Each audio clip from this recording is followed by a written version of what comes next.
Then science came along and taught us that we are not the measure of all things, that there are wonders unimagined, that the universe is not obliged to conform to what was considered comfortable or plausible. Then, over millions of years, evolution took its course.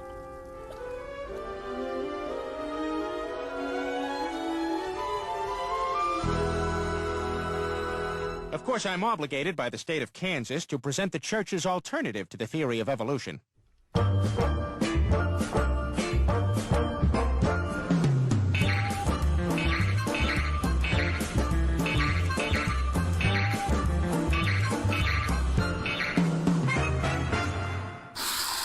Touch it. What? You touch it. You afraid? No, touch it. You totally didn't touch it. Well, then you touch it.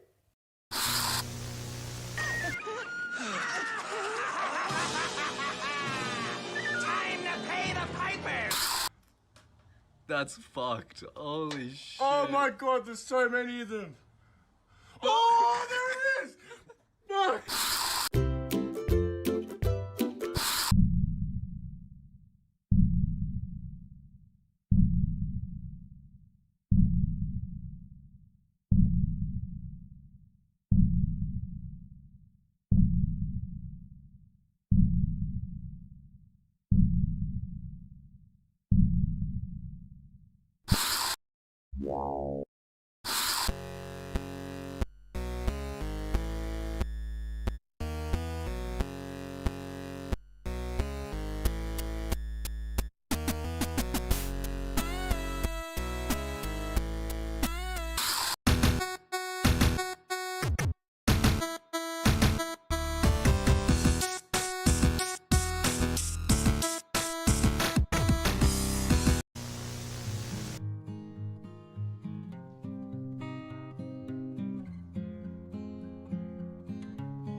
Good morning, my beauties and bees. Okay, I was confused for a second, John. I was like, wait, where'd your wrench go? But yeah, now I remember you said you deleted your account and then made a new one with a smaller, more selective subscription. So I'm glad I made the cut.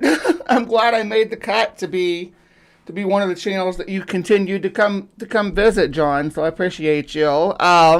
And good morning, everybody else. Good morning, my little hive.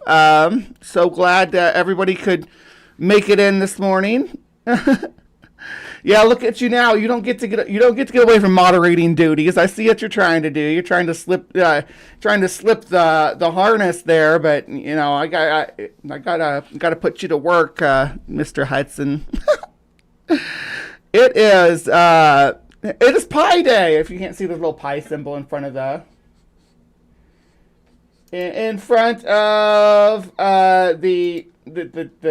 stream name. Yeah, so it's Pi Day. Happy Pi Day.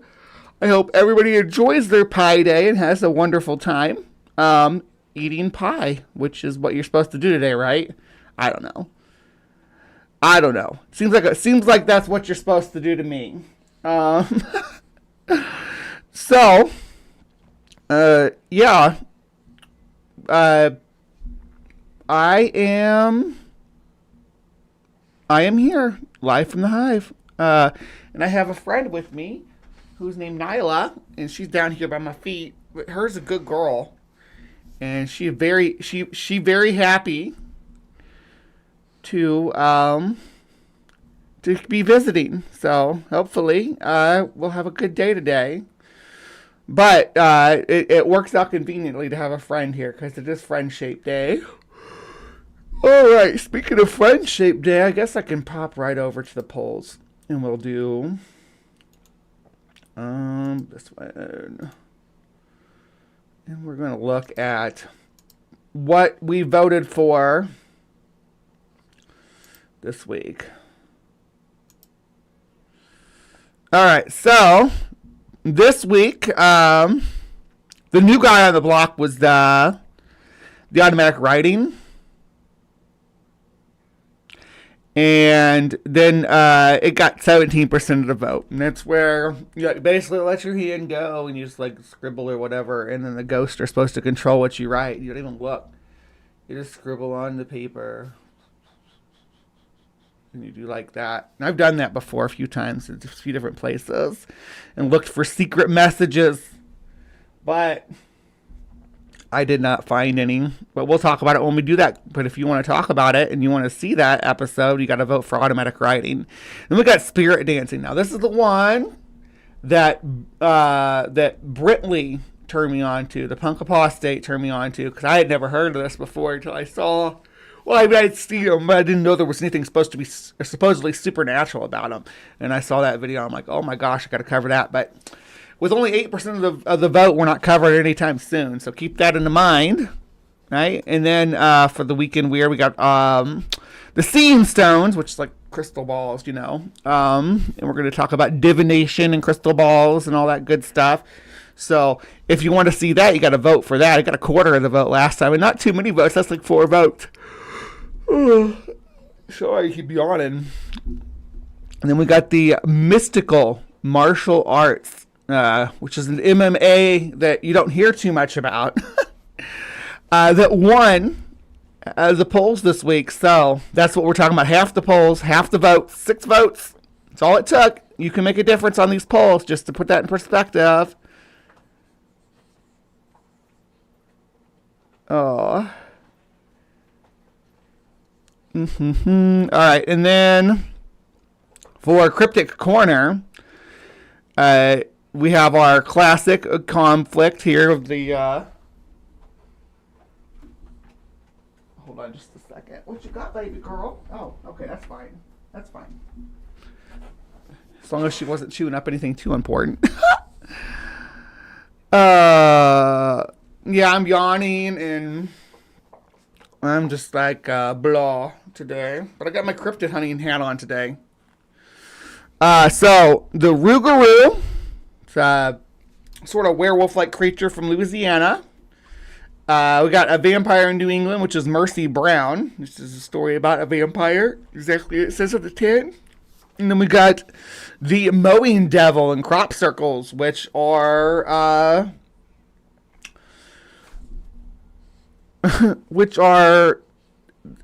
phenomena that seems modern but goes way, way back, I guess, is the best way to put it. So we're going to explore the history of that.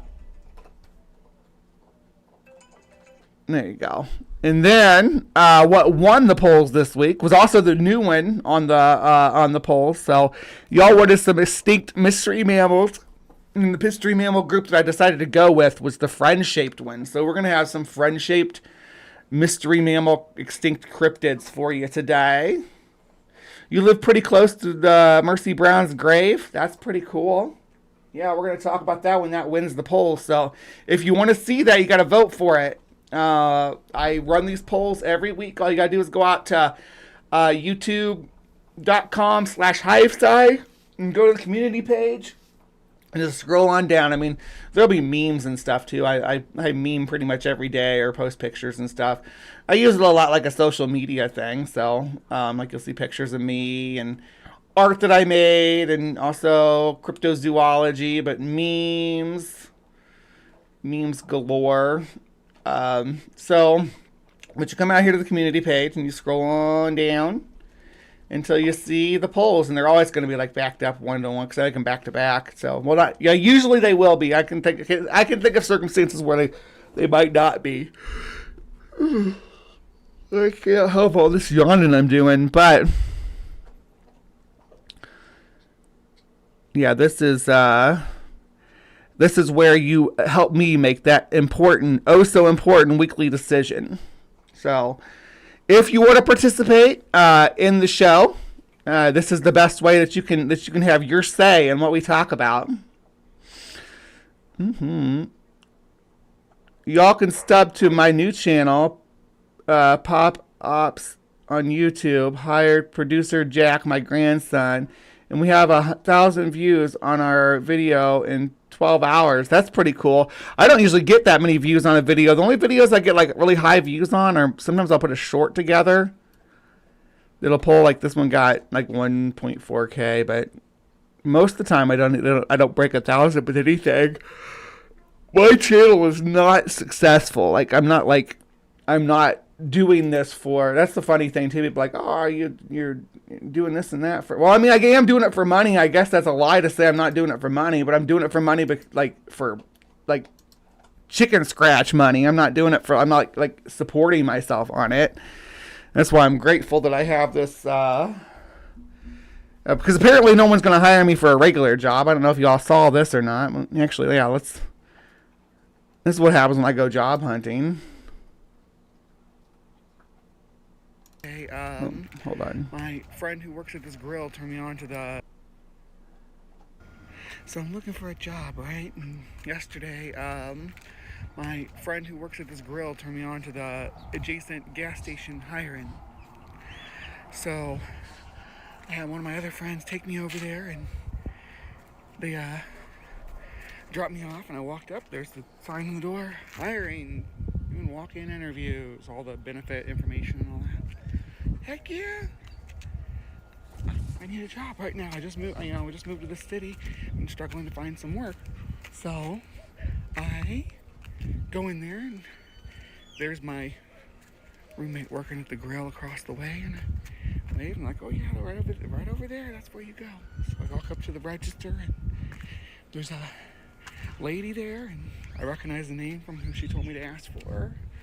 And then I say, hey, I heard you all were looking for some help. And she looked me up and down. She said, we're not looking for any help. Or I said, I'm not looking for any help. And I thought maybe there was some confusion there. So I pointed to the sign and said, I mean that you're hiring. She goes, oh, no, we're not hiring. And I said, when I tapped on the sign, I said, this says you're looking for help. And she goes, oh, not here. That's for a different store. I said, so you're taking walk-in interviews for a different store? She goes, you know what? Go ahead and write down your phone number, print me out a little piece of receipt paper and your name, and if anything opens up, so I'm sorry. looking for a job, right? And yesterday, and she goes, oh, not here. That's for a different store. I said, so you're taking walk-in interviews for a different store? She goes, you know what? Go ahead and write down your phone number, print me out a little piece of receipt paper and your name, and if anything opens up with one of the other store managers, I will have them call you. So I did that. The sign's on the door. Talked to my roommate, and they're like, yeah, we were just talking about needing a new person this morning. I don't know. Is there something wrong with me? I don't know. Fucking gas station. So, yeah, so as much as I would like to just be back out in the job market again, because I worked for the same company for like over a decade, right? Like I was loyal to them until I had my my breakdown, which is a whole thing, but so it's not like I have like a terrible work record or anything. It's I don't know. I can only I can only feel like it's like I'm being discriminated against, but I have no proof of that. But like, I never get callbacks, and when I do, it never goes beyond that. I don't know what I'm doing wrong. But so like I do this channel for fun. Started doing this channel for fun. Now I depend on it to eat. I started doing the sex work to build my self-esteem up. Yeah, and now I'm doing it to eat. Like combine into to keep a whatever I can do to keep a roof over my head. So yeah, things fucking suck right now. And I don't know what I'm gonna do. And I mean, I gotta survive, I guess. So yeah, if you wanna thumbs up the video, you wanna share it somewhere, something like that. Absolutely, because this is what I've got to do. If you want something for it, on my channel, I have a store too, with some fun T-shirts and stuff. If anybody wants, I got Mothman and a Bigfoot and a Dogman and a Jersey Devil, all this stuff. But I also have funny anime T-shirts and stuff like that. So we can go out here and look. There's a whole store of stuff. Yeah, some of them have these anime filters of me. I actually have one of these CrypticCorner tank tops, and they're really comfortable. Got a CrypticCorner mugs. Got a beanie and some Pride socks. Yeah, look at all this fun stuff. You got a white beanie with I've been using this channel symbol, this one over here, the white one. I've been using that one a bit more lately. So yeah. Anyway, so there's stuff. If you want to buy something from me, I have stuff for sale. I was actually thrilled to see. Maybe I just need to do more stupid shorts like this, because this is the dumbest short.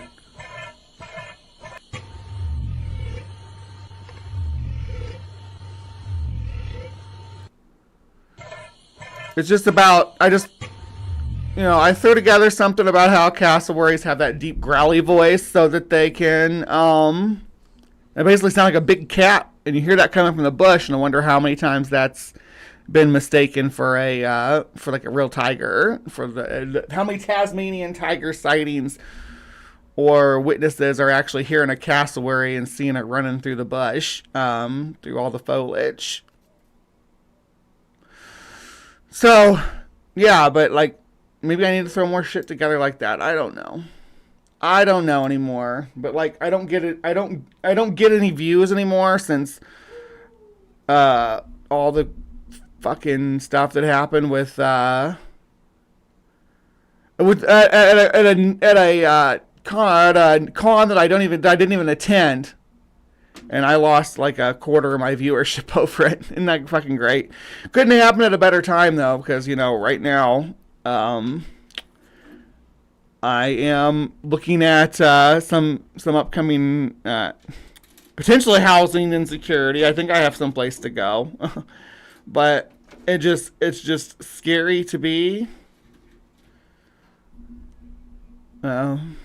I'm sorry. I'm just complaining about my plight here. That's not what I meant to. That's not what this channel is to do. But you trying to explain why, whatever kind of support you can give me, will be so appreciated. Because the world's not giving me anything, so I have to go out and seek it out. It's not always easy for me to ask for help all the time, so. Anyway, yeah, so if you want to participate, you go out and, those are the published ones. Oh, I did. Okay, so if you want to vote on the polls, you can come out here and do it on the community page. All right, let us dive right in. I'll see you guys in just a minute when we're back with Cryptic Corner. Just open your mouth and let it say whatever it wants to say. Morgadini, namakute, temanese, goropo umalala jegle disto. Nakorob ati lumasama. Morgadini, namakute, temanese, goropo umalala jegle disto. Nakorob ati lumasama. Oh, nakane, hey, oh, malahana. Bakalada bashigler, I just pray that. Ich kom wel even stak, dat je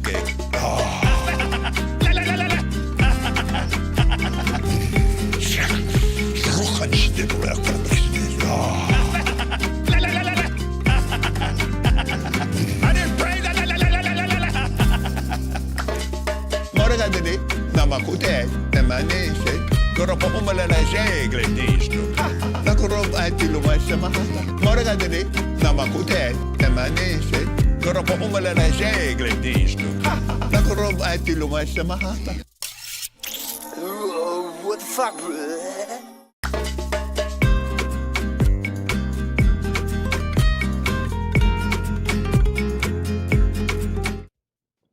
Then the Lord said to Moses, "Stretch out your hand over the land of Egypt for the locusts, so that they may come into the land of Egypt and eat every plant in the land, all that the hail has left." So Moses stretched out his staff over the land of Egypt, and the Lord brought up an east wind upon the land all that day and all that night. When it was morning, the east wind had brought up the locusts. The locusts came up all over the land of Egypt and settled on the whole country of Egypt. Such a dense swarm of locusts as had never been seen before, nor ever will be seen again. They covered the face of the whole land, so that the land was darkened, and they ate all the plants in the land, and all the fruit of the trees that the hail had left. Not a green thing remained, neither tree nor plant of the field throughout the whole land of Egypt.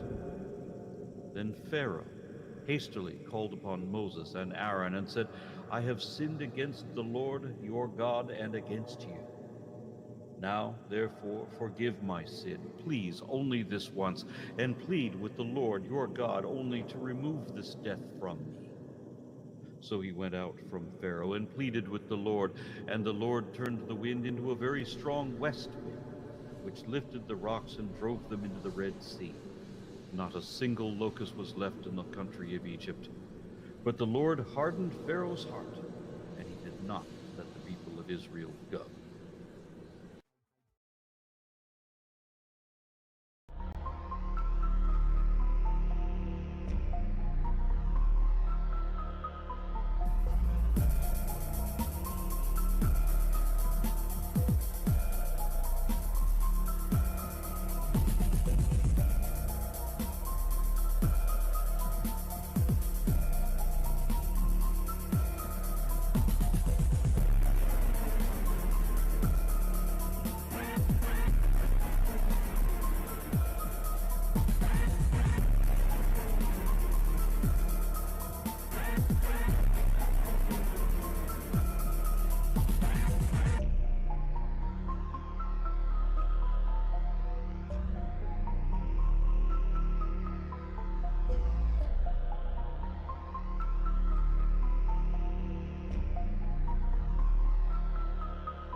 All right, hello, my beauties and bees, and welcome to the latest installment of CrypticCorner, where we explore the unexplained, the supernatural, the paranormal and hidden, the mysterious, the alien, the accursed, and the forbidden. I'm your host, Miss Bumblebee, and good day to you, audience. Today is the friend-shaped episode, so, yeah.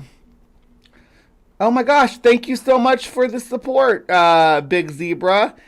Is that Canadian money? I'm gonna put that in a little frame and hang it on the wall. So here's my $10 Canadian bill.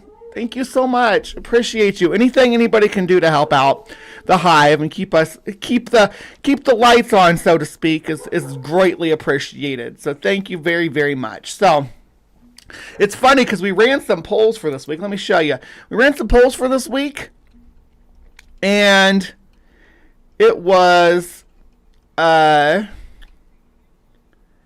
werewolves, vampires, and aliens were who you guys were up against, were who we were voting against, right?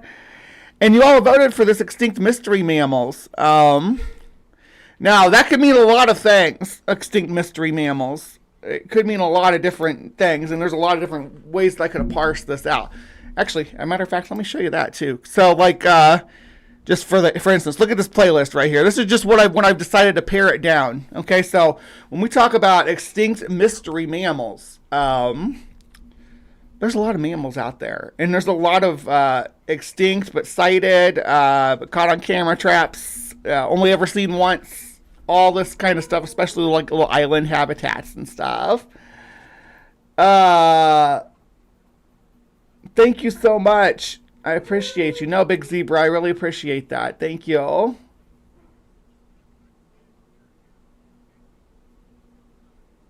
Yeah, just sharing, just whatever, because this is what I got going for me right now, unfortunately. Am I peaking really bad? Is my mic peaking? Should I reel it back? Is that better right there?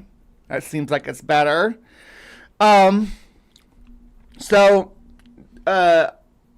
what I did decide, because I had just done this picture where what I started with was because when Henry was a puppy, you all know Henry. Henry's Ben's little doggy.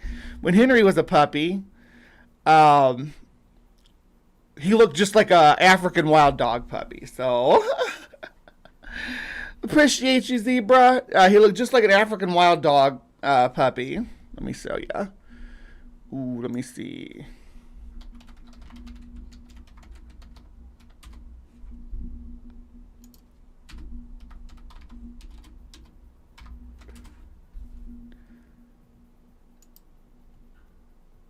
Where are they?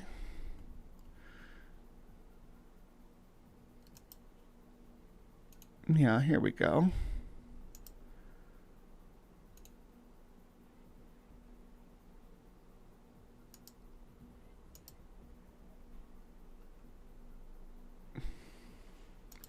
Aren't they cute? Let me see if I can find a picture of baby Henry. Just a second. And the best place to look is going to be Ben on Facebook.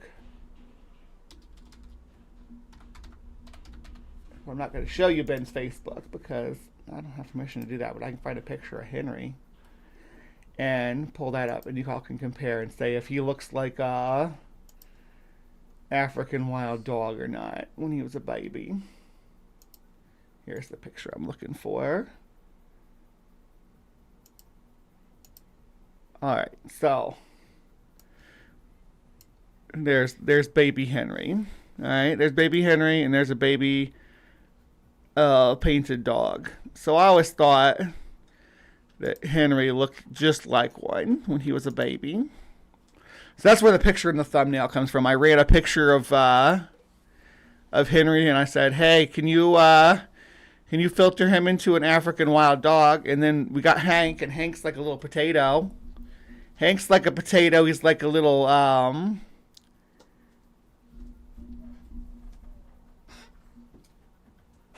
he's like a little capybara, but I think he looks like a bush dog. So let me see here. So with a bush dog, are from South America,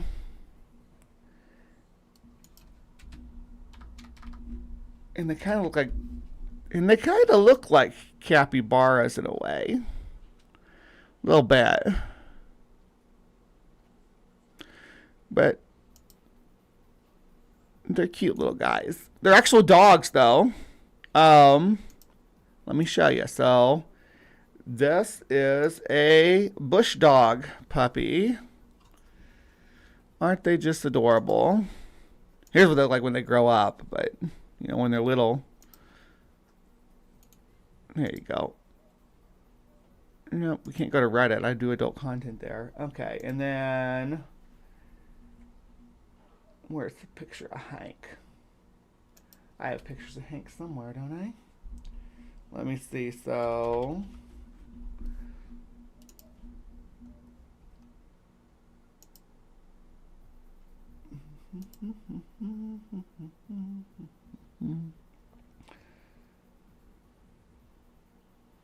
there we go.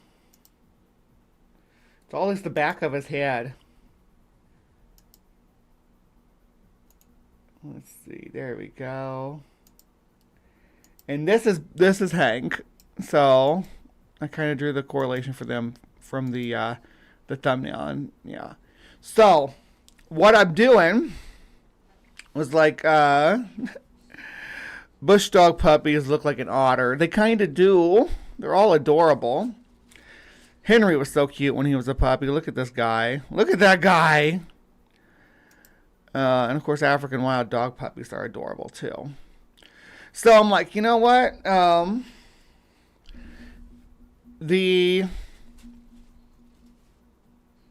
this on the poll, and I had it listed. I had a few things listed for extinct mammals. One of them's actually coming up really close early on the list, but I do talk about a lot of extinct mammals. There's two that I talk about a lot on this channel that you probably get sick of me talking about, and that's the Appalachian black cougar, right? ABC, Appalachian black cougar, which is a alleged black mountain lion or cougar east of Mississippi. And the other one is the thylacine, because, oh my gosh, if the thylacine was still alive, I'd love to know. But he is blepping.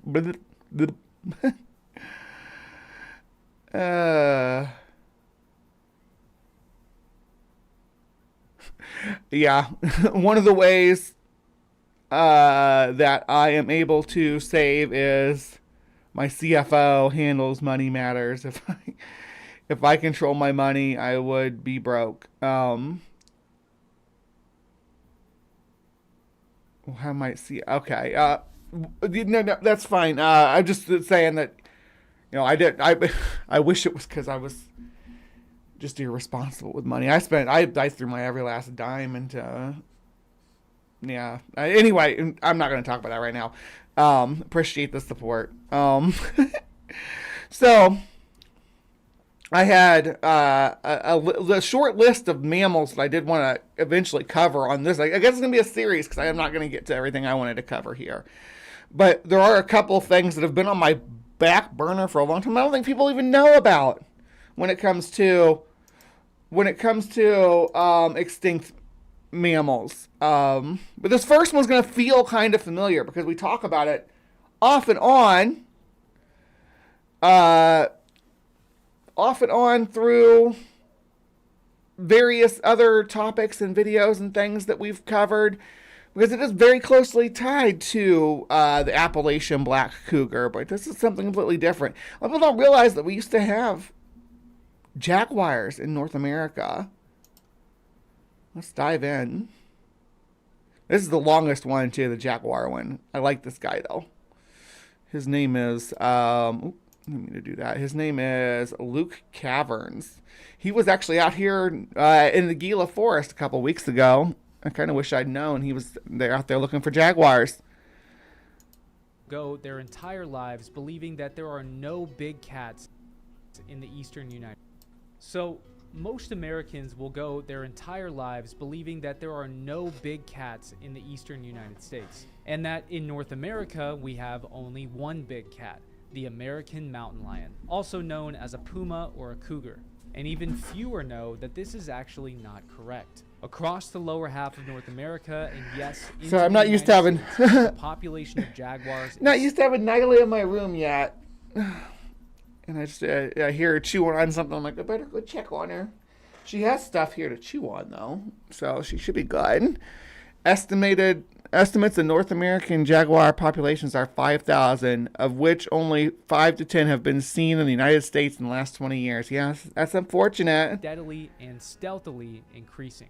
Jaguars are one of the world's most overlooked and unstudied large cats. I sure can. Even in the 1960s, there was no survey or estimated population of jaguars in the Americas. They were virtually non-existent in Mexico and Guatemala due to the logging and oil and gas industries, and most scientists assumed that the jaguar lived solely in the Amazon, and even then must have had a small population. Like, that was kind of what I grew up with, too, was that jaguars lived in South and Central America. And that when one came up and was sighted in Mexico or somehow in the southwestern United States, it was some kind of anomaly.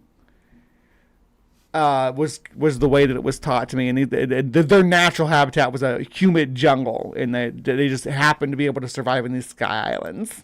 And because of this, not only people in the Americas, but people all around the world view the jaguar as the jungle cat. The jungle cat lives deep in the rainforests of Brazil.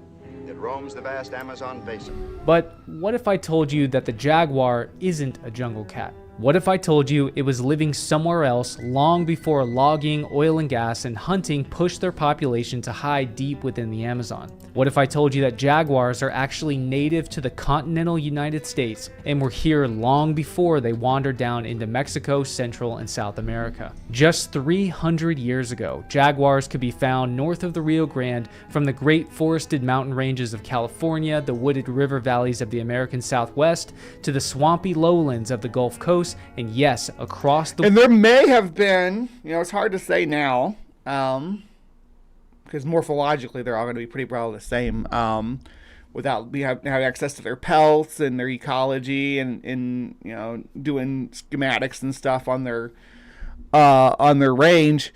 There may have been multiple species, subspecies of jaguar that lived in North America at this time when the colonists arrived. There may have been distinct species in these different regions that have been there for millions of years. Jaguars were one of the first cats first true cats to really take hold in the Western Hemisphere. No feliforms really did all that well over here. Woodlands of the eastern U.S. all the way up into the Appalachian Mountains and around the Great Lakes. My name's Luke Caverns. I'm an American explorer, and I come from a lineage of explorers who searched for lost Spanish treasure and ancient artifacts in the American Southwest dating back to the 1890s. Mountain lions and jaguars are not closely related. They're not even in the same subfamily, because mountain lions are felines, and the jaguar is what we call a pantherine, or just a panther, which is they're two groups of cats. There's the big cats and little cats, but that doesn't even hold up because some of and to say there's two groups doesn't really hold up either, because then there's Neofelis, which is a different little group that's sort of in between, but not really. It's more ancient than both of them, and it's no, it's not Neofelis. So Felis branched off, and then Neofelis and Panthera split. Now Panthera is what all living extant big cats, including the jaguar, fall under. Lions, tigers, snow leopards, jaguars. And snow leopards and leopards are not like super close related to each other. It's just a name. Snow leopards are actually closer related to tigers, and leopards are closer related to lions. And so do with that what you will. Common names, which we're going to have so much fun with on this episode today. But the cougar is the largest member of the felines. It should go with some other, there's other big felines too. They're a Siberian lynx is nothing to scoff at. They can get, they definitely get bigger than a clouded leopard. Well, than a Neofelis. They do get almost snow leopard size. So yeah, it's kind of a gradient. those the two genders, big cat and small cat, but they cross over so much that those terms are pretty well useless. And this is the American wilds. Woo!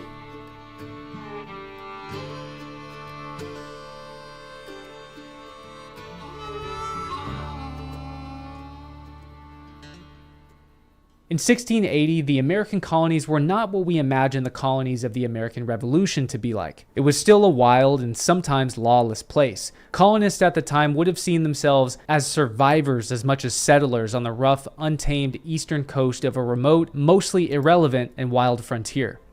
The colonies were populated by impoverished citizens with no other opportunities and criminals who were essentially cast out of England, thrown as fuel into the furnace of the English. The ones that didn't get sent to Australia. A lot of those criminals got sent to Australia now. Colonies churning out profits for the crown back home across the Atlantic. And English explorers like Thomas Ashe were frequently sent from England to spend time in the colonies, oversee its way of life, economy, landscape, and wildlife, document their... I thought this outfit would look cute altogether, but I'm kind of not digging how much like Christy Gnome I look right now. Oh, Luke Cavern sucks. What'd he do? Will you tell me? I just kind of like started following him. Looking for people that take cryptozoology seriously. It's kind of hard. Forrest Galante is one of them, but he kind of sucks too. I mean, when we're going to talk about Forrest Galante here. But, you know, they are finding extinct species. I mean, there's no ifs, ands, or buts about that. Findings and report an assessment back to the crown when they were finished. In 1680, Ashe was sent from England to perform a 2-year assessment on the state of affairs in the province he's a Graham of Carolina, Hancock, bro. now known today. That sounds gross. Yeah, I'm not into that. As North and South Carolina. He arrived in Charleston and spent time gathering information on the city's economy, trade, climate, land, and agriculture. Oh, thank you. But he also ventured on horse... Thank you, Tommy, and welcome to the Hive, Tommy. Mwah. That's for you. Back farther west into the foothills of Appalachia. And if y'all wonder why it keeps minimizing and then I have to make it big again, my mouse is shot. So, like, unless I click it, like, way up on the edge right here, it thinks I'm double clicking all the time. Ah! Where he gives what may be the very first descriptions ever written of the region's wildlife. Deer in infinite herds are found in all places of the woods and fields, the flesh of which is very good food, and the skins very serviceable for many uses. Well, now I'm questioning what I see here about all these letters and stuff that he talks about. Because I don't trust Graham Hancock any further than I can throw him. So now I'm sus. Wolves, bears, panthers, and wild cats are always present here, and bears are sometimes found in great numbers. There are also plenty of deer, but there are no beavers at all, and no ground squirrels. Now, most likely the absence of beavers and ground squirrels is not because they weren't there, but much more likely because the fur trade began in Appalachia long before historical documents would indicate. Though gray squirrels and flying squirrels are abundant, alligators are very common in this area, but they aren't particularly dangerous. Still, because of them, people swim much less here than they do in the northern colonies. So, yeah, and that's like, there's true history here, right? Like, they have documentations of, you know, fur traders moving up and down the inner mountain ranges of North America well before you're fine, John. Well before any kind of colonist moved in into those regions. But I don't know. I think it's maybe a bit of a stretch to think that they'd wiped out all the beaver by that time, because this is 1680. Maybe they did, or maybe the natives did, and there were beavers there if there aren't anymore at this time. But to imply that that's all because of the fur trappers is kind of sus. Yeah. And finally, he says something here that will really pique your interest. So have you ever found out that you were being charged for a streaming subscription that you had totally forgotten about, or you subscribe to some channel to watch a show, the show ends, and you just completely forget to unsubscribe, and the company basically makes it impossible to unsubscribe? Well, that's happened to me, that's happened to you, that happens to everybody. But luckily for you, I teamed up with today's sponsor, Rocket Money, to finally find a solution to this problem. Rocket Money is a personal finance app that lets you manage subscriptions, lower bills, create a custom budget, and grow your savings all in one place. That's Rocket a Money is long-ass absolutely commercial. the best thing that you... Uh-oh, I dropped something.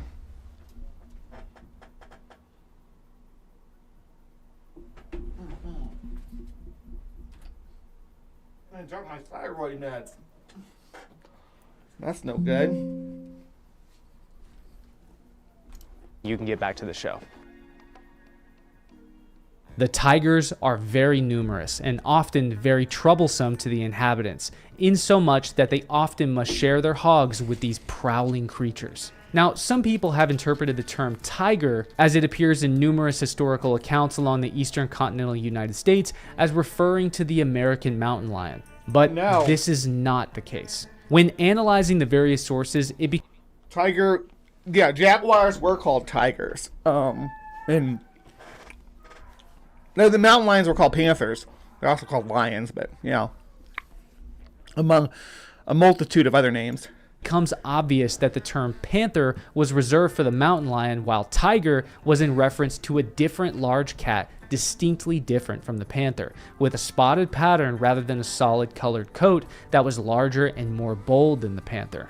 And here in just a few minutes, I think you'll agree with me. In the year 1700, another Englishman would arrive to explore the wilds of the Carolinas, John Lawson. A 36-year-old explorer, naturalist, surveyor, and writer, Lawson would become one of the key figures in early colonial history that gives us a detailed peek into the wilds of the Appalachian frontier. Lawson was an explorer in the truest sense of the word. He didn't arrive in the Carolinas on official business from the crown. He was searching for adventure, opportunity, and a way to make it something reserved for the uber rich, especially during this time period. Well, still, really, do you think that if I had the opportunity to go on an Amazonian adventure, or hell, even an Appalachian adventure, instead of sitting here in my dark bedroom freaking broadcasting about it, you don't think I would? I'm just not rich. It's weird to think that history was written and preserved by yuppies, but like the yuppies of their day, like naturalists were almost like a hobbyist at the time, like fossil collectors. It was something that the upper class did on the weekends, just be snooty and not something for the poors. Name for himself. He made port in Charleston in 1700 and soon set off on a 1,000-mile expedition to explore the uncharted interior of what is now North and South Carolina. He planned to sell his surveys and maps back to colonial proprietors who were looking to expand trade routes and settlements, as well as collecting natural specimens and documenting the region's wildlife, plants, and native tribes. This information, too, he planned to sell back to the colonies looking to spread settlements into these uncharted regions. But perhaps his biggest drive was his own lust for adventure and endless curiosity. He describes himself as someone whipped by the desire to... Could you imagine being like one of the first people to like try to penetrate that forest of Appalachia, though? Like even now, like the mountains are pretty, they held their own against the encroachment of man with their forest, but back then their forest was even more like in your face, right? To see and explore unknown places. And in fact, he is the very first person in the recorded history of the colonies to give us a first-hand description of looking at the Appalachian Mountains. That day, all of us wanted to rest, but our Indian guide was strongly against it. He said the spot where we were camped wasn't good for hunting. He told us that if we kept going, by noon, he would lead us to a much better place. So we set out again. Around 12 o'clock, we came to the most amazing view I had seen since arriving in Carolina. We were traveling along the edge of a swamp, which I believe was no less than 20 miles wide. On the far side, as far as I could make out, there were great ridges of mountains stretching out to the west. Do we got kitties in the audience? Yay. Talking about your cousins. Yeah, this is like all the friend shapes. So we're going to have cats, canids, and bears today. northwest. One peak, shaped like a sugar loaf at the top, rose noticeably higher than all the others. The day was perfectly clear and calm, letting us see a long distance. These mountains were completely covered in trees, which looked to us like very large timber. At the sight of this beautiful panorama, we decided to stay there for the night. This quote is one of the first documented instances of anyone from the colony. I'm sure you do, Ryan. I'm sure you do. Stop. He's laying eyes on the Appalachian Mountains. He eventually published his findings in 1709 in a book called A New Voyage to Carolina, where he describes everything he saw during his journeys across the wilds of the province. I was able to find a digital copy of the original book on Internet Archive, and to my surprise, I found some of the most vivid descriptions of the now extinct large cats of Appalachia, as well as other species like bison and buffalo that were found around the foothills of the mountains. There's so much in this book that will make for an entire video of its own. Yeah, it's crazy to think about bison being on the East Coast too. Most people think like, oh, they're the center of the country, but no, they're bison from coast to coast till we wiped them out. There were wolves coast to coast and bears coast to coast in the future. But as it pertains to the jaguar, I found several passages that should leave us all with absolutely no doubt as to what cat John Lawson was seeing and hearing about. Saturday, as we were crossing our road this morning, our Indian shot at a tiger that crossed away, he being a great distance from us. I believed he did him no harm because he sat on his breech afterwards and looked upon us. I suppose he expected to have had a spaniel dog that I had with me for his breakfast, who ran towards him, but in the midway stopped her career and came sneaking back to us with her tail betwixt her legs. Now, what he's describing here is a large, bold, quote-unquote tiger that wasn't deterred by the sound of a gunshot. And I do agree that tiger was the word for jaguar, used in the colonies. Shot fired toward it, clearly different from the typically shy demeanor of a mountain lion. And he asserts this exact point in another passage by saying, tigers are never met withal in the settlement, but are more to the westward and are not numerous on this side the chain of mountains. I once saw one that was larger than a panther that seemed to be a very bold creature. The Indians that hunt in those quarters say they are seldom met withal. It seems to differ from the tiger of Asia and Africa. Here, Lawson tells us that jaguars are rarely seen down the east side of the Appalachians, but when they are encountered, they are a bold and dangerous creature. Even the natives of the eastern Appalachians. See, they're using tigers like a synonym for anything in the genus Panthera. Hardly see them here, and they are, which is ironic, and because then you oppose that to panther, which is the same. It's like that's the Panthera is the Latinized version of it. So. Never seen around the native villages. Likely, they were only seen by native hunting parties that ventured deep into the wilderness. He also states that they are different from the tigers of Asia and Africa, which seems like a puzzling statement, in part due to the fact that tigers as we know them are not in Africa, but it makes much more sense when you understand the word tiger within you gotta decolonize your language, folks. In a colonial context. That word was a well-known shorthand for a spotted or striped cat. Christopher Columbus wrote about tigres he saw during his mainland visits. All Spanish chroniclers from the 16th century onward refer to the jaguar as a tigre. Jesuit missionaries across South America used the term tigers or the Latin variant tigres when referring to jaguars. And 1700s naturalists there's still places named that throughout Mexico with tigre in their names. Exploring the Andes and the Amazon used the word tigre interchangeably. And up until the late 1800s, when scientists began becoming more and more precise with their terminology, they began exclusively using the indigenous term jaguar. Up to this point, the jaguar was essentially solely referred to by Europeans as the quote-unquote American tiger. And for even more evidence that John Lawson was not mistaken, he even provides a list called The Beasts of Carolina, where he let's see. We have buffalo or wild beef, bear, panther, catamount. A panther and a catamount would be the same thing.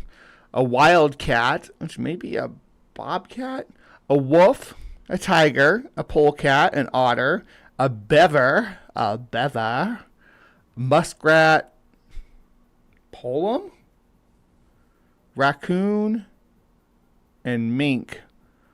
Water rat, rabbit, elk, stag, fallow deer, squirrel, fox, lion, and jackal on the lake. So there's lions and jackals too. And dormouse and a bear mouse and a weasel. Is this possum? Maybe that's possum. That's possum, I think. Explicitly lists tiger along with the panther, catamount, and wild cat. He again lists the jaguar or tiger alongside the panther when recounting an experience sleeping alongside a swamp with a group of native hunters. When we were all asleep in the beginning of the night, we were awakened with the dismalest and most hideous noise that ever pierced my ears. The sudden surprisal incapacitated us of guessing what this threatening noise might proceed from, but our Indian pilot acquainted us that it was customary to hear such music along that swamp side, there being endless numbers of panthers, tigers, wolves, and other beasts of prey, which take this swamp for their abode in the day, coming in whole droves to hunt the deer in the night, making this frightful ditty till day appears. Then all is still as in other places. Between Lawson's publication in 1709 and Richard Harlan's 1825 book Fauna Americana, a description of the mammals of North America, there is a blank spot in the jaguar's historical record.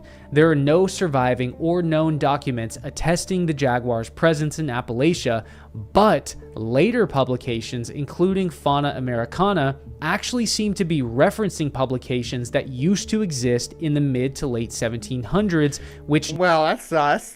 But so there's like a gap in the history. It's the cat gap. It's a new cat gap. I don't know if y'all know what the cat gap is, but it was a period of time between, let me see here, cat gap, between 25 million and 18 million years ago, where there's like hardly any fossil record of cats, and then boom, they just show up on the scene all fully cat and doing cat stuff.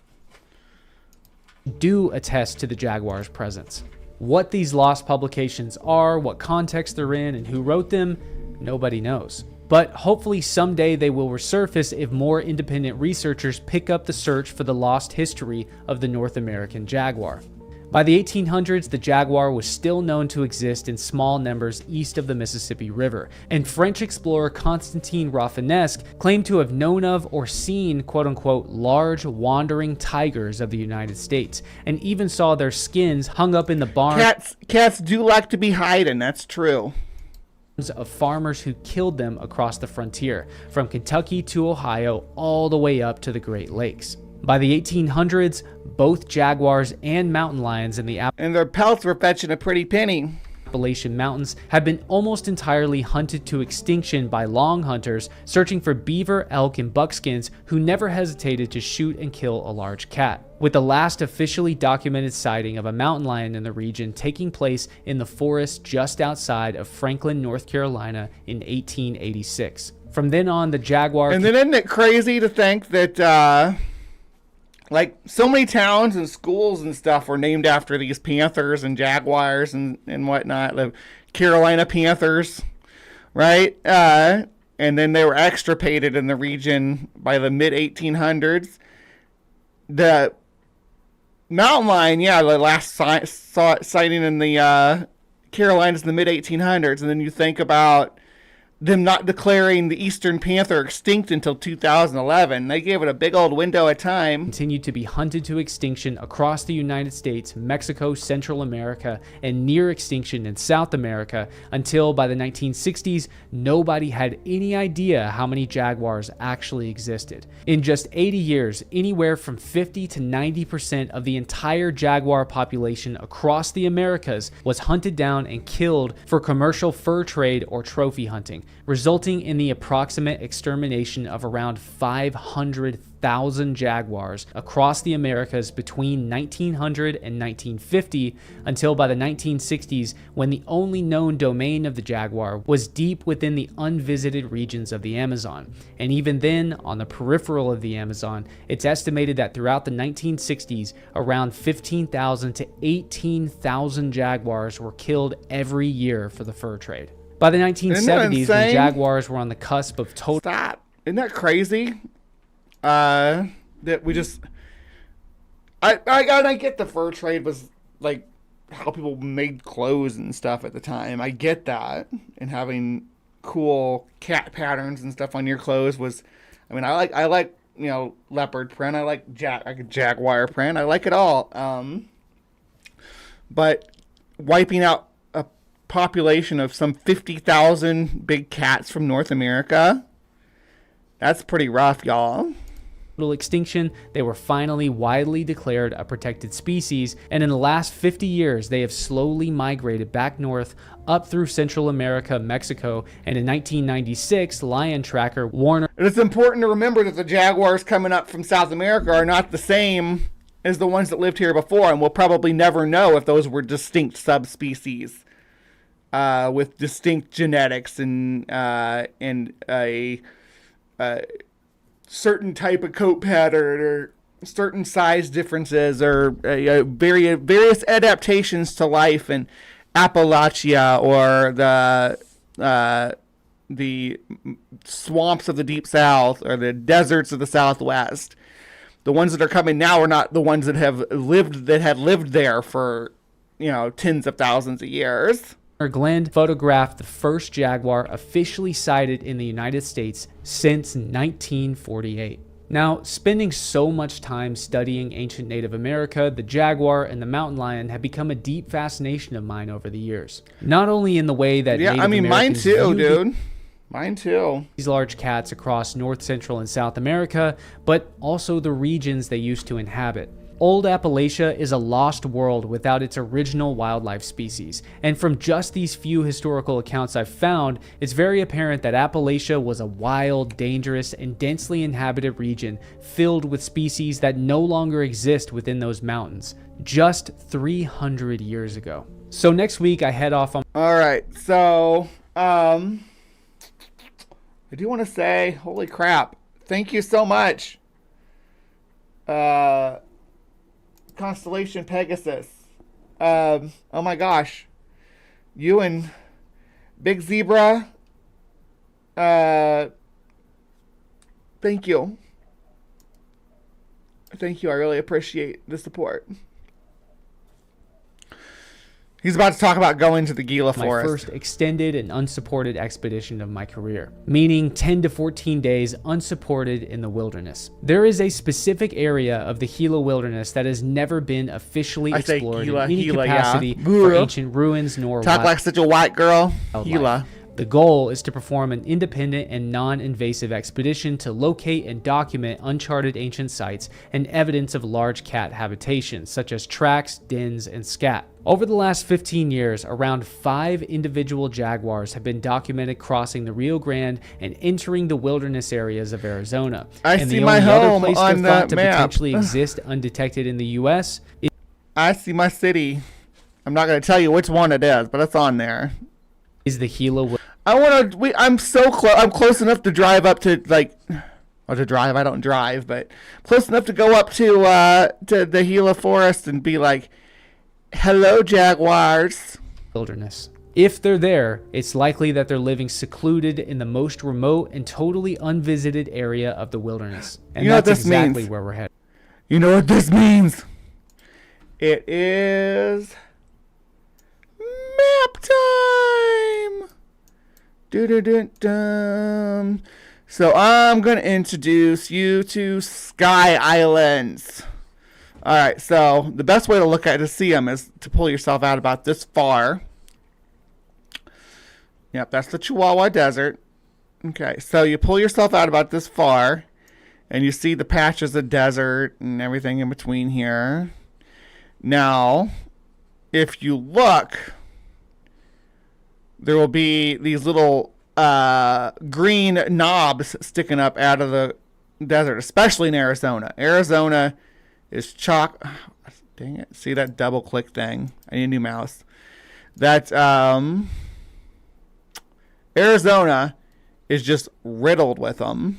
Like these are called sky islands, and what they are is a unique ecology that just sticks right up out of the middle of the desert with mountains, and there is like subtropical forest on these mountaintops, right? They're very, very lush and green. Let me see. And they look like this. You stop. Yeah, add a mouse to my wish list. Right? You got like, now this kind of looks more deserty too, but, or drier than what I'm trying to express here, but anyway, one of the biggest sections of Sky Islands outside of Arizona, though, is the Gila National Forest right here. And it is a huge stretch of Sky Islands. Like, you can see how small these ones were I was looking at down here. This one stretches, it does, like from the Tonto National Forest all the way to the Gila National Forest. That whole thing, it's just, there's a forest stretches where these big cats can traverse. And this land is also tends to be pretty heavily forested. Look at that. And that's freaking beautiful. Look at that. Oh my. I want to go. Anyway, so nope, we're not ready for Bullshido that yet. I'm Luke Caverns. Like and subscribe for more lost history of the American wilds, and I'll see you guys when I get home.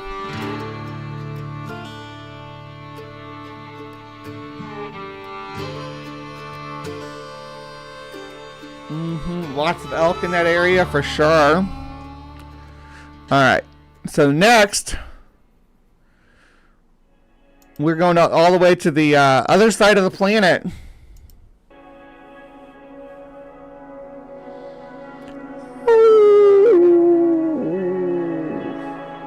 Deep in the mountains of Chichibu, about 2 hours north of Tokyo by another friend-shaped cryptid. Train and by car, there are many shrines that have for centuries worshipped the Japanese wolf, or orkami as it's known as in Japanese. The wolf once ran wild across Japan, but its population was decimated by disease, and humans hunted down the last of the animal in the name of protecting livestock. By the early I was trying to figure out what you were talking about there for a second. Deviant says, I wonder if they are as rare there as they are in Sweden. They've gone near extinct. Are you talking about elk or white, or you don't have mule deer or white-tailed deer? You have to be elk, yeah. You don't have jaguars either, at least not that I'm aware of, unless someone's released some into Sweden. Swedish jaguars. There was a European jaguar, though. That was a real thing. This century, it was presumed extinct. But ever since, there have been infrequent sightings of wolf-like creatures, and many reports of howls coming from the forested areas of the country. These have fueled the obsession of Hiroshi Yagi, who has devoted decades of his life searching for the wolf after hearing a mysterious howl on Niigata Prefecture's Mount Naiba in the late 1960s. I was managing mountain huts back then, and it was around midnight, 1 a.m. when I heard the howl. I was carrying supplies between huts, but was so terrified I left the goods and ran back.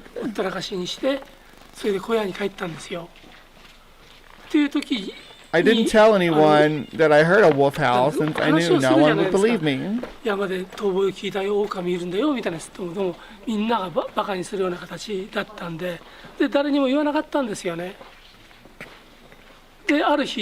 But one day I read a newspaper article about the people who are searching for the wolf, which gave me confidence that I wasn't mistaken. And I've been searching for the wolf for 50 years ever since. In the mountains and forests, I don't know of the why he would have Chichibu been region, scared though, because like, well, I mean, it's a wolf, but from my understanding and from what I'm led to believe the current remains we have of these animals is that they're about the size of a coyote or a jackal. They weren't like Japanese wolves were super small. Yagi has set up around 70 camera traps with which he hopes to film evidence of the wolf and prove that it has not yet gone extinct. Each week he visits the cameras, hoping to find some sign that the wolf has also been there. 写真は過去において24年前に撮ったわけじゃないですか。でも写真ではなかなかそのどうなんだっていうような部分がありますので、とりあえず動く映像、Sorry, I got distracted. Got distracted reading the side chat here. We have loads of both elk and white-tailed deer, not to mention reindeer, says Steven. In Sweden? You have white-tailed deer in Sweden? Are they imported? They'd be invasive, right? Maybe you'd have like, let's see. Let's have like fallow deer, maybe? Red deer? Roe deer. Reindeer, yeah. Yeah, red deer, fallow deer, and roe deer. Which one do you all call whitetails? Because it'd be different than what we call whitetail here.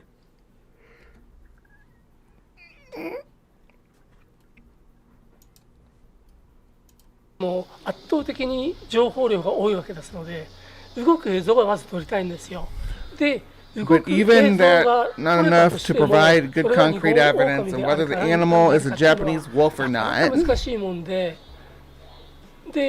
Ultimately, we need a live specimen to prove the existence of the Japanese wolf, but not kill it, but to take MRI and CT scans of the skull to compare to other specimens. MRI かなんか取れば、その頭骨の状態がわかるんで、それで過去において That way we can tell if it's a Japanese wolf or not. との比較ができるわけですよね。 Yagi heads a non-profit dedicated to the search and hopes one day to secure the backing of a wealthy foundation or large media organization to expand the hunt for the wolf. For now though, he most often heads into the mountains to check his cameras alone or with volunteers. A grueling task, but one he'll keep at until he has proof the wolf exists, something he believes he will achieve in his lifetime. やれるっていう意識じゃないと、多分目標は大きいところにですよね。もう一回会えればいいやとかって言ったら闇雲に歩く、山の中歩くより、そうではなしに生存の証明をする学問的な形でねっていうふうなところ。I keep missing it because I get distracted by I was looking at my maps now. I get distracted and I'm not reading. Oh, about lynx. Sorry, I missed that conversation. Deviant's original question was about lynx. She's saying that lynx are near extinct in Sweden and wondered if we have them in North America. There's the Canadian lynx, which is a different species that's unique to Canada, and they feed almost exclusively on snowshoe hares and the taiga. But there are a few places where they come down into the continental United States, but generally they're thought of as a Canadian species. がないとなかなか達成ができないと思いますので、やっぱりいるっていうそれはやっぱりいるっていう前提がなければそういう活動できないし、はい。今1週間に1回山に入ってるわけじゃないですか。I've been heading to the mountains once a week to check up on those 70 or so trail cams I've set up. It's consuming and economically draining, no doubt. But I don't mind because I know the wolf exists.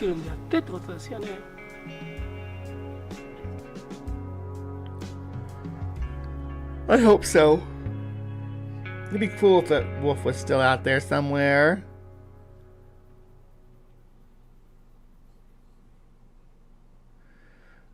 Yeah, no one we have. No, the ones we have are different. The ones we Did you have know there was are once a tiny species of bear discovered in Oregon? Hold on, I don't want to get to the ones we have are different. The ones we have are apparently roe deer in English. We also have red deer. Okay, cool. I used to have a house cat, lynx half-breed in southern Ohio. Got killed by a logging truck. Was it like a Maine Coon or something? Because lynx are not interfertile with house cats. But I think bobcats are. Maybe. No? Let me see here. I don't know.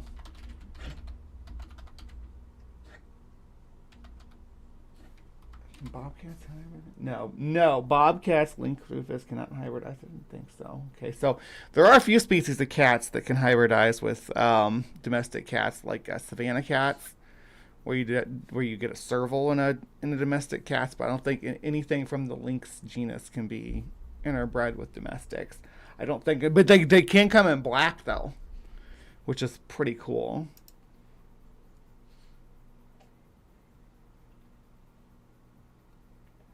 All right. And this topic that we're about to dive into, gracious, because there's not a lot of information on it.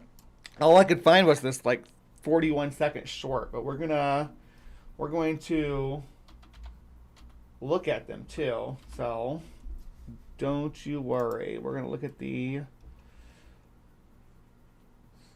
wiki for them. Let's listen to what this thing has to say about it first. Okay. Did you know there was once a tiny species of bear discovered in Oregon? It is small enough to mistake for a dog. Locals in the 1920s called it the lava bear. It lived in the harsh volcanic lands of Oregon, only about a foot tall, but fully grown like a miniature black bear. For years, people thought it was a new species, a mysterious dwarf bear born from fire and stone. But scientists later found out these were normal black bears stunted by hunger and trapped. So, yeah, I'm going to go ahead and pull this over now. So here's the deal. Most of the time when we talk about a cryptid, the animal is like inflated. They make it out to be bigger than it is. So it's nice to see one where they actually have it. It's a dwarf or a pygmy version. The lava bear, also known as the sandlapper, the dwarf grizzly, or North American sun bear, is a variety of American black bear, Ursus americanus, found in the lava beds of south central Oregon. The animal was described as a very small bear with a woolly light brown fur. The few lava bears that were killed or captured were little larger than a badger. It was once thought to be a separate species. However, scientists who examined the specimen determined that the animals were stunted due to the harsh environment in which they lived. Today, it's acknowledged that lava bears never existed as a unique species. They were super tiny, though. When lava bears were first encountered in the early 20th century, it was speculated they might have been a unique species, possibly a dwarf grizzly. The diminutive bears resembled black bears in many ways, but they were much smaller, with woolly fur that was light brown, similar to a grizzly bear. Specimens taken by hunters were a little larger than a badger. They were approximately 17 inches to 30 inches long, so about that long. And between 12 and 18 inches high. The bears weighed between 23 and 35 pounds. Gray hair on their muzzle around their well-worn with along with well-worn claws and teeth, indicated that some specimens were adults. One of the first lava bear specimens to be taken in the wild was mounted and sent to the United States Bureau of Biological Survey in Washington's District of Columbia. Eventually, scientists determined the lava bear were American black bears, Ursus americanus, stunted by malnutrition caused by the austere environment where the animals lived and foraged. Now, I do got to say that that's a huge size difference to not designate its own subspecies. But I digress. If they did all the measurements and they say it's not a subspecies, I'll take their word for it. From 1917 through the early 1930s, a number of people reported seeing small bears in the lava beds surrounding the high desert of Lake County, Oregon. Let's see, Lake County, Oregon. All right, and there's the lava beds. So this is the habitat of the lava bears. See these little lava beds? They're all over the region, but I imagine these northern ones are probably what we're talking about. Can we drop down it into any of them? I don't know. Let's see.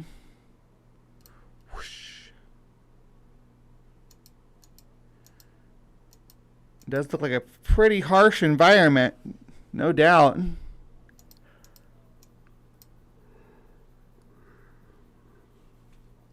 So, yeah. Where was I? Okay. The bears were initially called sandlappers, but eventually became known as lava bears. The first documented encounter was in 1917 when a sheep herder named O.T. McKendry killed a small bear near Fossil Lake. Originally, McKendry thought it was a black bear cub, but upon further inspection, he found the animal was a very small adult bear. He had the animal mounted by a taxidermist. The mounted lava bear was exhibited in Dalles and later Lakeview. A photograph of the mounted bear was published in the Oregon Sportsman magazine in October 1917. Eventually, the mounted specimen was sent to Washington, D.C., where it was examined by Clinton Hart Merriam of the Bureau of Biological Surveys. Merriam, an expert on North American bears, determined the specimen was an unusually small American black bear. Publicity generated by the Oregon Sportsman's photograph. Oh, why is that open? Where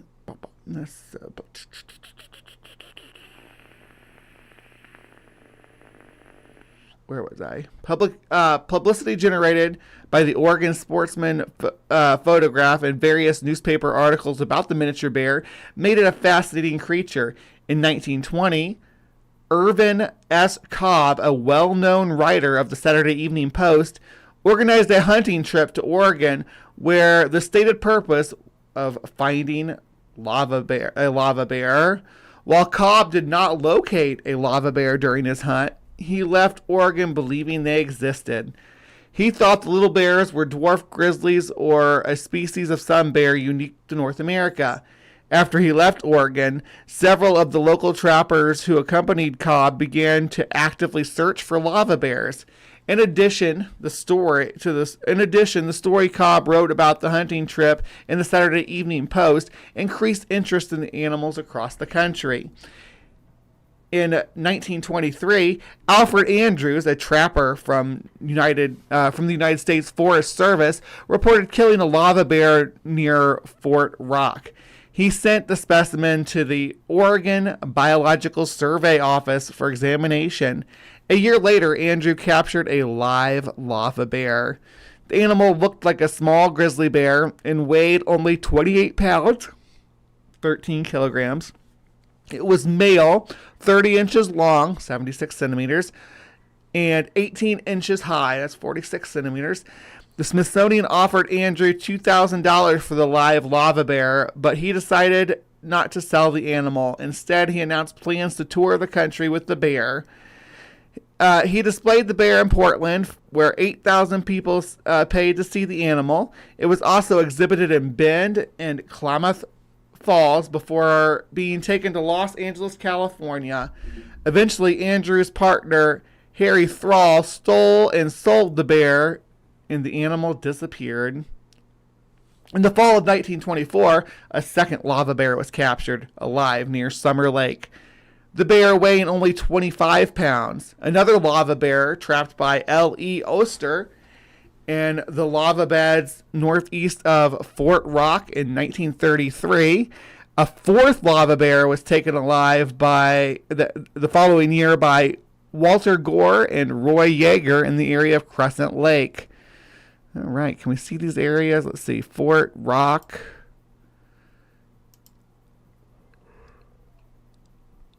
Right there. So I'm assuming when they talk about those lava beds, they're talking about these ones. Presumably the Devil's Garden.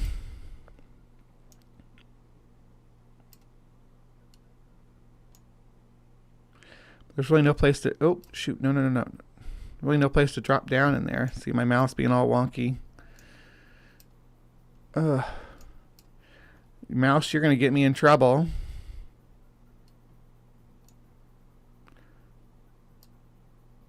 Let's see.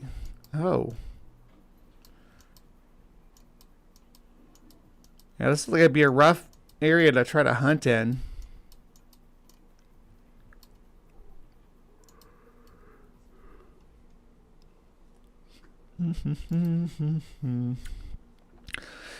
It weighed 30 pounds, 14 kilograms, and resembled a miniature grizzly bear. The last animal identified as a lava bear was captured in 1934 by a forest road crew near Scar Mountain in the Willamette National Forest. It was 17 inches long and weighed 25 pounds. It was exhibited in the McKenzie Bridge it was exhibited for a time in the McKenzie Bridge, Oregon, before the animal was sold to a man named Alfred Bain. As late as 1981, scientists were beginning to ask to identify small bear tracks in the Fort Rock area to determine if they were made by lava bears. Today, it is accepted that lava bears are actually a common American black bear. It is also generally acknowledged that the animals were killed or captured between 1917 and 1934 were either black bear cubs or small adults stunted from malnutrition. So there may have been some subterfuge with some of the specimens that were captured. But it does seem like there was an agreement that there were malnourished small black bears in the area. But like the local high school uses them as their mascot now. So, yeah, that's lava bears. Lava bears. I don't know how many of these we're actually going to get through. In the lava beds. Today, the lava bear is gone. But locals still whisper about small paw prints found in the volcanic dust. What do you think, real or myth? Drop your thoughts in the comments, and hit subscribe for more strange stories like this. We're gonna do a pinniped. Oh my gosh, but again, Constellation Pegasus, thank you so much. I forgot about West Virginia Mothman, another myth that refuses to die. It's there forever. Yeah, I love the Mothman. I really want to do a Point Pleasant trip someday and go out and get my picture taken with the statue and all that good stuff. And I'm going to play this monk seal video real quick. I'll go grab my Tylenol. I got a little bit of a headache rolling in. Caribbean monk seal was once a familiar sight in the warm waters of the Caribbean Sea and Gulf of Mexico. With their brownish-gray coats and yellowish bellies, these friendly seals lounged on beaches and rocky shores, unafraid of people. Sadly, this trust made them easy targets for hunters seeking oil and skin. Over centuries, relentless hunting and competition with fishermen drove their numbers down. By the early 1900s, sightings were rare. The The last confirmed sighting was in 1952 on a small island between Jamaica and Mexico. In 2008, scientists declared the Caribbean monk seal extinct, the first seal species lost to human actions. This loss is a stark reminder of how our choices can erase entire species. But the ocean is vast, and again, going with the theme of this show, of this episode, all of these are species or alleged species of known animals that are believed to now be extinct but still have sightings. Mysterious. Some believe the story isn't over. Reports of strange seals in the Caribbean still surface. Are these just mistakes, or could a few monk seals have survived, hidden in unexplored waters? I hope so. Sometimes animals thought extinct reappear. The hope for the Caribbean monk seal lingers, keeping the mystery alive. In the 1990s, a biologist stumbled upon a remarkable photograph online. It showed a seal in the Exuma Cays, Bahamas, right in the monk seal's historical range. The animal in the photo didn't match any known Atlantic seal species. Its features and location pointed to the Caribbean monk seal. For the first time in decades, there was a glimmer of hope. But then the photo vanished. The website was taken down, and the original photographer couldn't be found. Yeah. There he is. What was it? Ooh. Alright, so Exuma Cays, not caves, are here.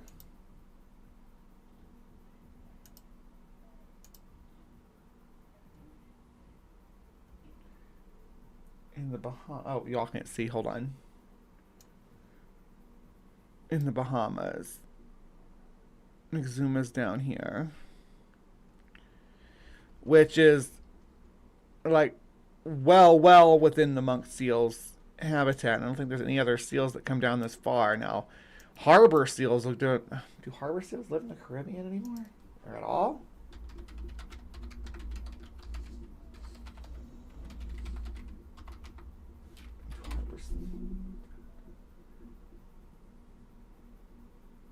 Yeah, they don't go further south in the mid-Atlantic. So it'd be like that'd be a way wayward harbor seal to be down there. I see him. I managed to get him. What is it? That is not a manatee. What is it? In July 2020, Arthur was fishing in Florida's Indian River Lagoon when he spotted something extraordinary, a seal swimming and playing in the warm water. Seals are rare in Florida, so Arthur quickly filmed the animal. The video showed a 5-foot dark-coated seal diving and surfacing with playful energy. This wasn't a manatee or a dolphin, it was unmistakably a seal. The Indian River Lagoon is part of the monk seal's former range. Now the making Indian sighting River even more Lagoon. intriguing. Arthur's video spread quickly online. Indian River Lagoon is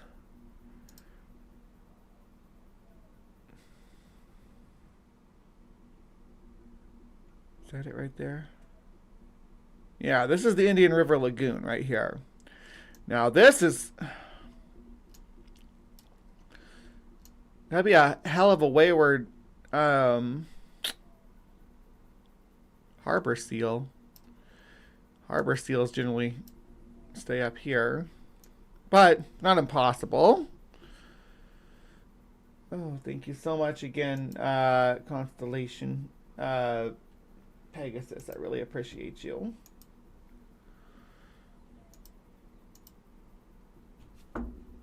Sparking debate. Some experts suggested it was a harbor seal that had wandered far south. Others pointed to its unique features and behavior, believing it could be a Caribbean monk seal. The footage was clear, recent, and in the right place.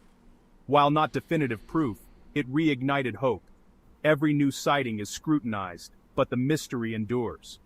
For many, Arthur's video is more than a curiosity. It's a sign that the lost seal might still be out there. Oh, I hope the lost possibility seal of has a hidden baby. population along Florida's coast keeps the My legend elbow. alive.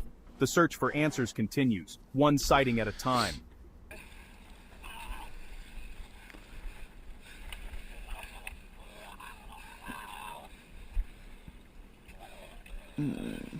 That's just people catching a monk seal. All right.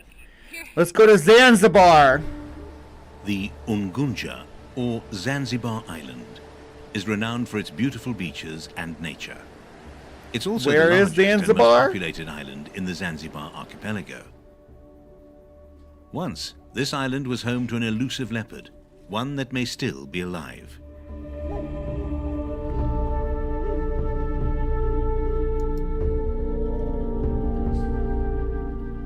Native to the island of Ungunja, the elusive Zanzibar leopard is considered an extinct leopard subspecies. Do we want to see where... Experts believe that...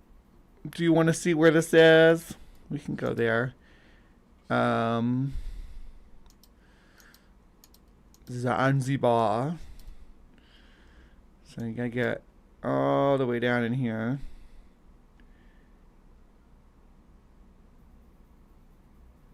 Ngunju. And what kind of habitat are we looking at with Ngunju? Let's see. It looks pretty tropical. If I was a leopard, I'd be like, hell yeah. Since the last ice age around 10 to 15,000 years ago, when Ungunja separated from the Tanzanian mainland, the leopard population on the island evolved in isolation. Pocock, who based his classification on several samples, stated that the Zanzibar leopard had smaller bodies and that their coat was marked with spot patterns instead of rosettes. That's one of the things that always stood out to me about a Zanzibar leopard is that they're like they don't have the rosettes, they have like just spots, like a cheetah. You know. By 1964, 27 leopard subspecies were classified. However, a genetic study in 1996 pared down the number of subspecies to 8, and the Zanzibar leopard was not included. Instead, it was categorized as an African leopard. Apart from a few skin samples and... So, yeah, look at that. Look how tiny its spots are. It's actually kind of small itself, too. They're like Florida panther sized. But so they're like miniature leopards with miniature spots. Skulls. The only evidence of this leopard is at the Zanzibar Natural History Museum, where a stuffed and faded specimen is kept on display. Little is known about the Zanzibar leopard, and its existence is still controversial. However, there's no doubt that the leopard existed on the island of Ungunja. So pretty coat, though. Look at that. In the early 1900s, when Zanzibar was under British colonial rule, the conflict between leopards and locals had already begun. Due to the leopard's vulnerability, the British administration banned leopard hunting in 1919. Because leopards are witches, though. So if the leopard was a witch, that's different. However, as leopard attacks on livestock increased, this ban was overturned in 1950. Even though there wasn't an immediate spike of leopard deaths, the real catastrophe came after 1964, following the Zanzibar Revolution. Because leopards are witches. The revolution led to the Sultan of Zanzibar being overthrown. An independent government, led by the first president of Zanzibar, Abeid Karum, was formed.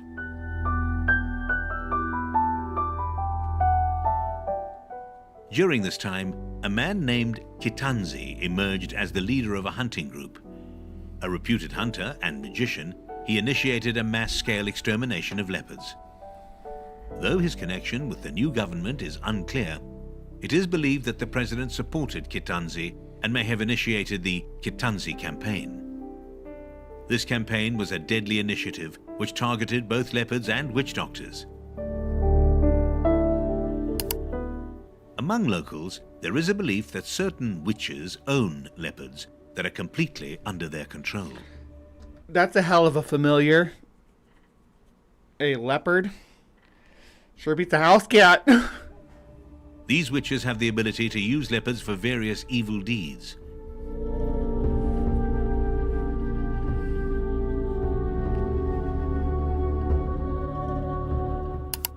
President Karum, with his modernistic outlook, did not favor the witchcraft prevalent in rural areas.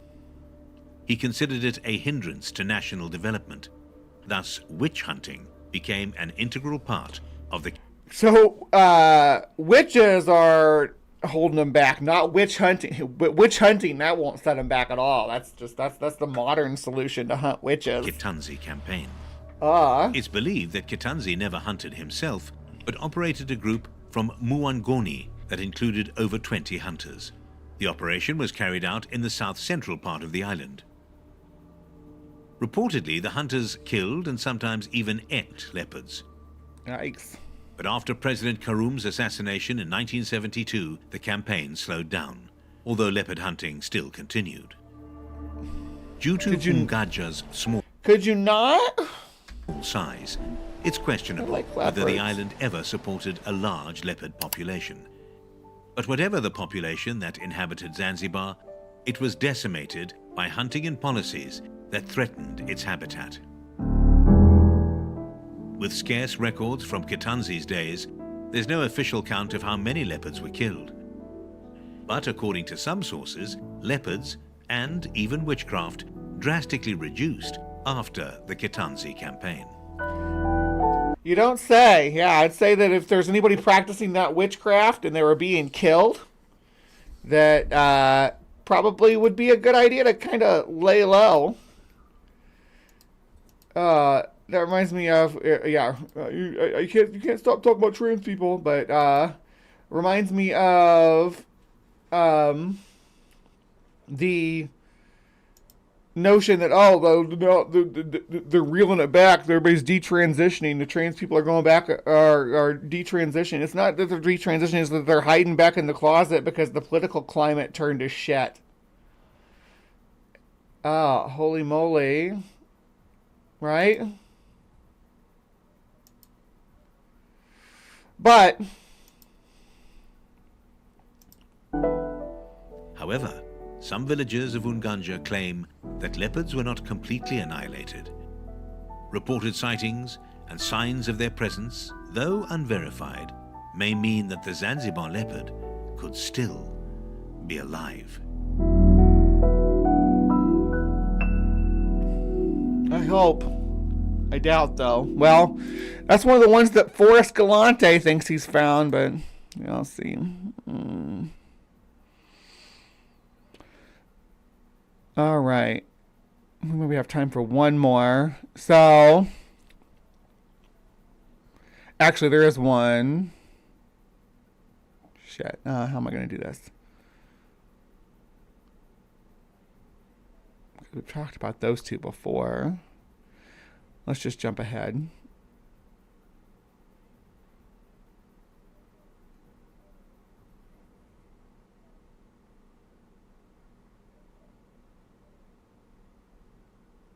Okay, is that the right one?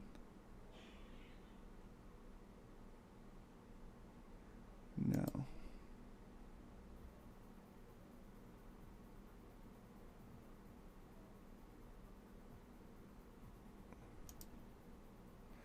This one.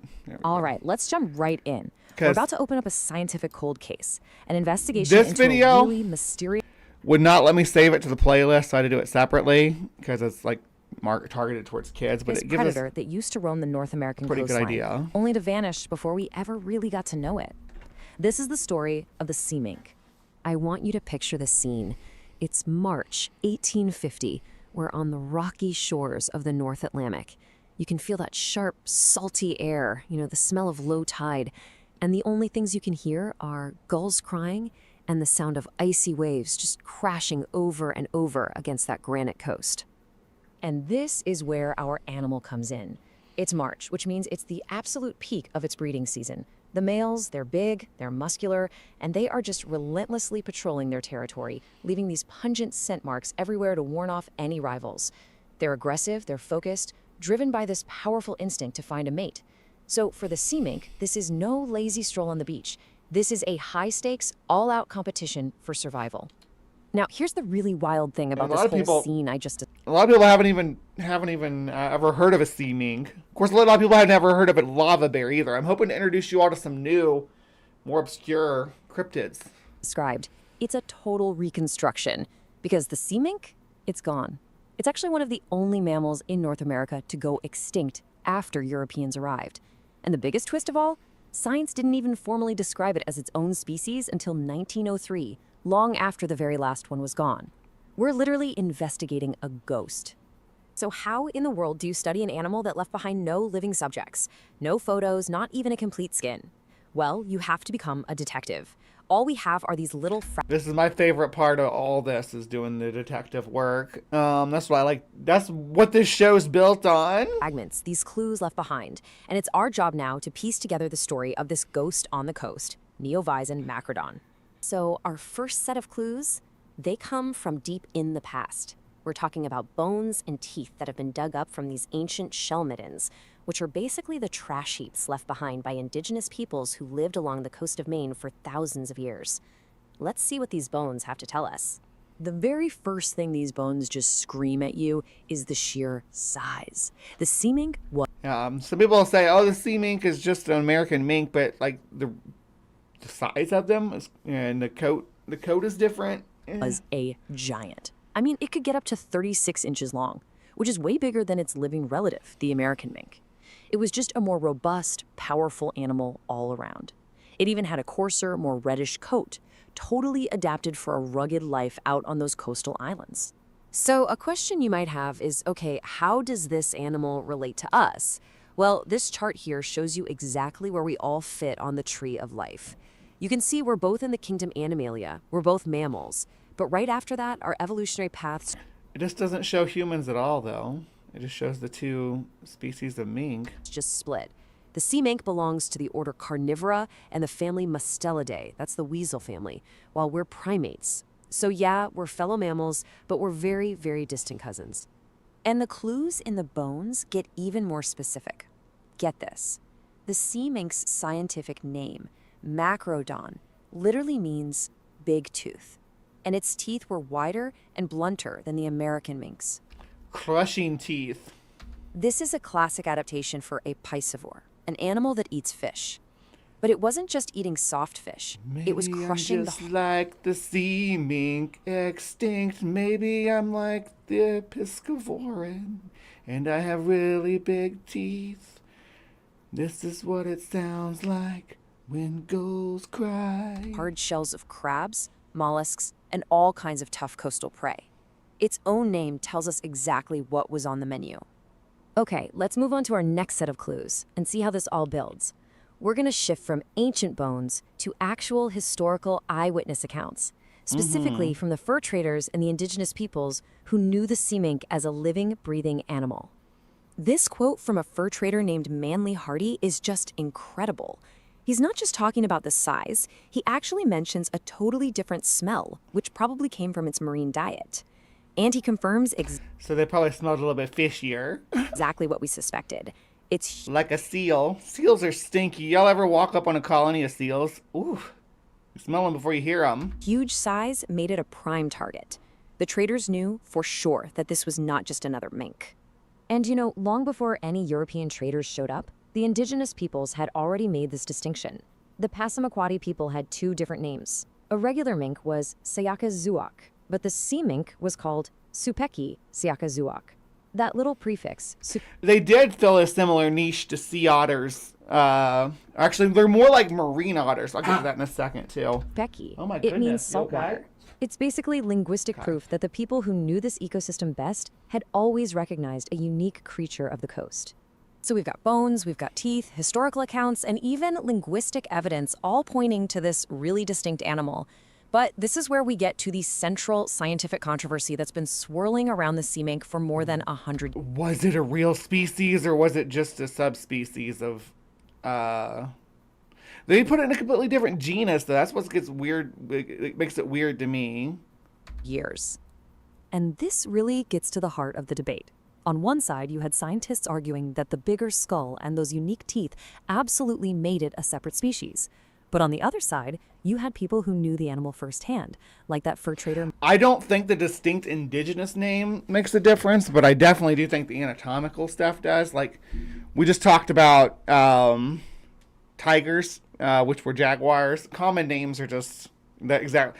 And the indigenous peoples are generally going to have a unique name for every color morph and every every unique phenotype of any given species within their hunting territory. Manly hardy, and they argued it was just a larger coastal variety. A subspecies, maybe, but not a whole new species. It's a perfect example of how science works when you've got limited evidence. It's a process of argument and constant reevaluation. But you know, while scientists can debate its exact classification, the verdict on its fate is tragically clear. Whether it was a full species or just a unique subspecies, its story ends the exact same way. It was completely wiped from the face of the earth. And right here, this is the motive. Back in the 1860s, a single large sea mink pelt could sell for $8, maybe $10. Now that might not sound like much, but that was a huge amount of money back then. Do the conversions. I don't know, $10, and what year did she say? And this single large ends the exact same way. It was completely wiped from the face of the earth. And right here, this is the motive. Back in the 1860s, a single... 1860s.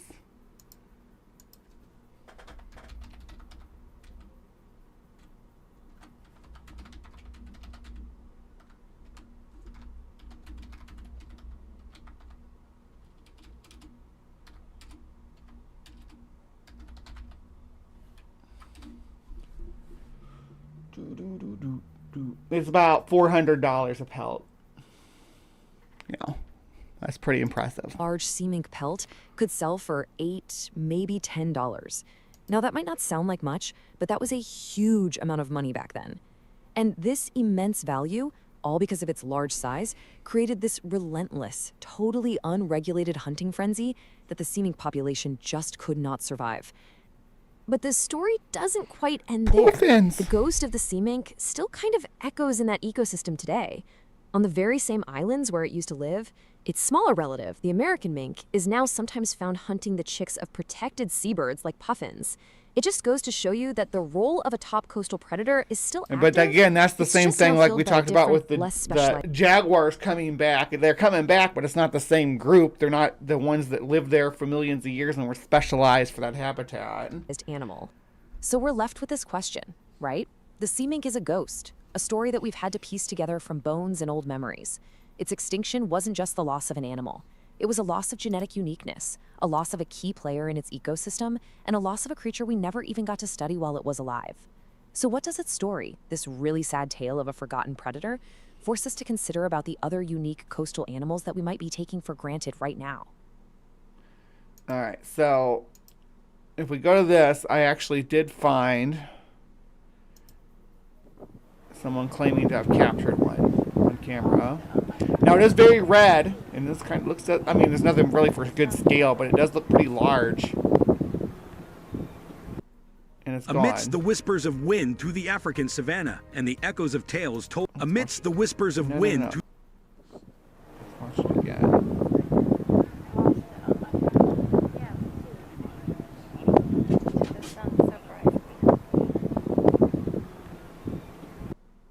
Amidst the whispers of wind through the... All right.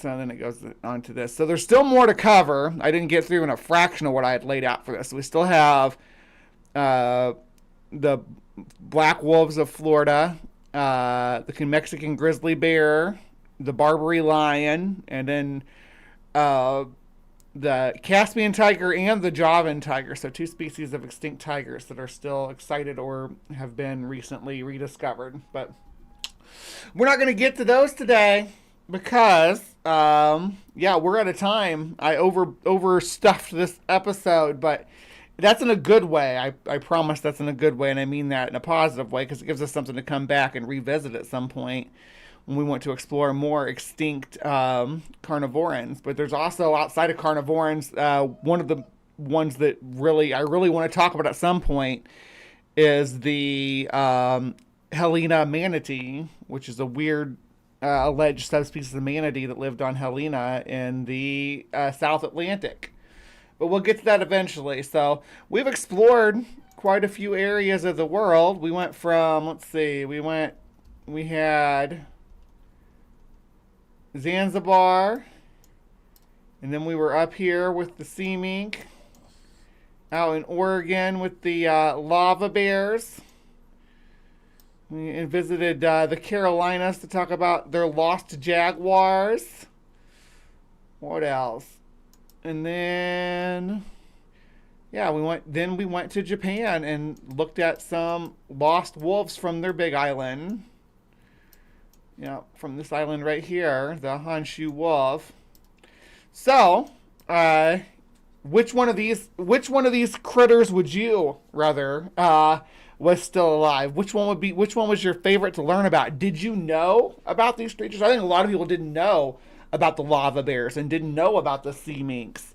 So, did you know? Let me know in the comments down below. And please remember to be kind, take care, and we'll see you next time.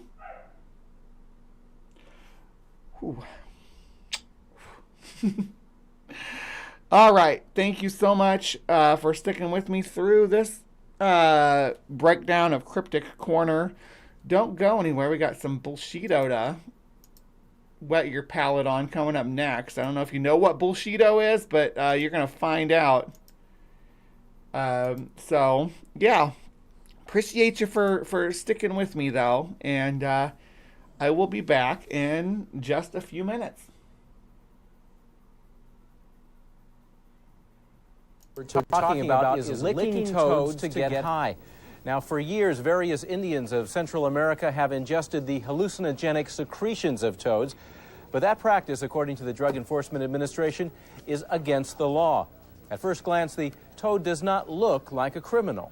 Lick the toad, lick the toad, lick the toad, lick the toad. They call him Narco Toad. On the street, he's also known by his alias, Bufo Marinus. He and his cousin, Bufo Alvarius, are dangerous dudes. They deal in a mind-scrambling substance that defends against intruders. It all comes from a little gland behind the toad's head. When bitten, the toad secretes a milky white fluid from its parotoid glands that can poison its attacker, making them extremely ill and sometimes causing cardiac arrest. Watch whatever crap comes on next. Coming up next!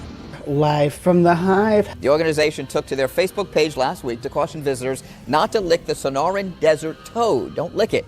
If you're wondering why anyone would want to do that, well, let's explain. Apparently, this particular species of toad secretes a psychedelic toxin that leads to hallucinations if ingested, but can also make humans really sick, leaving people incapacitated for up to 30 minutes.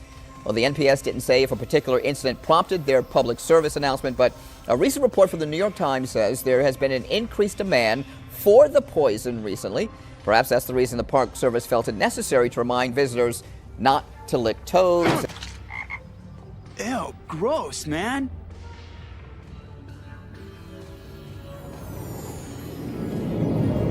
You okay? Whoa, everything's so significant. Dude, you gotta try this. Not even. It's got your germs on it. Not this end. Oh, I can see the air.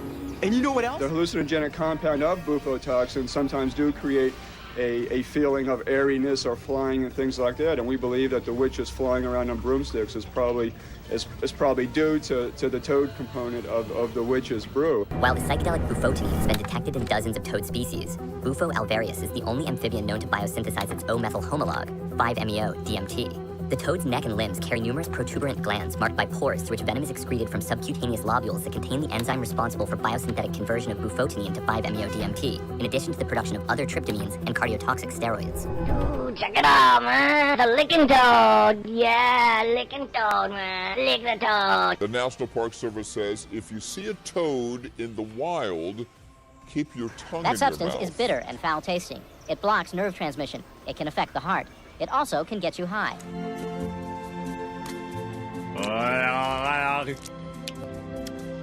Nothing. Here we go. Yeah.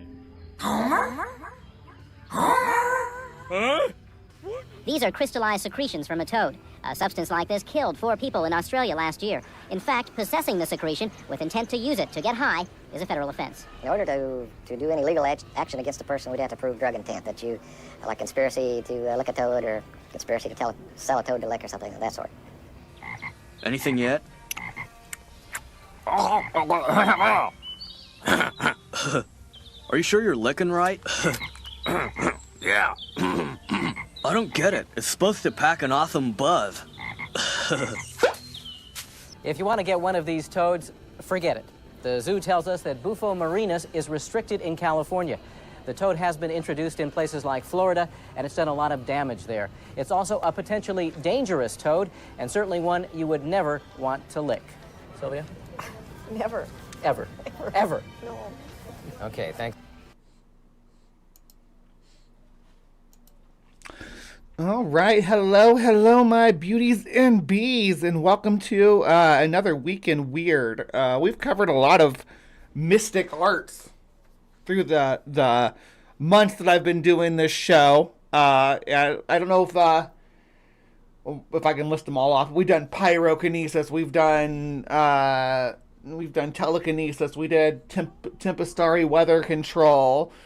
We've done all sorts of woo master stuff to conquer our chi and to learn how to control the elemental forces, and we're all going to be airbenders and firebenders and all that good stuff.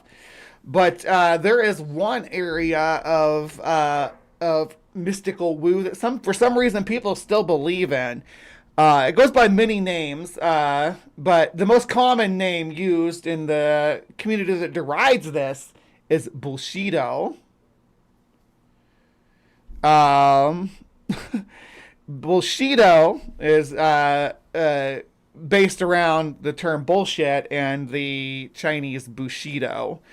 But there are plenty of masters of Bushido that are using mystical arts in order to defeat their opponents in one-on-one combat. Is it BS? Let's find out.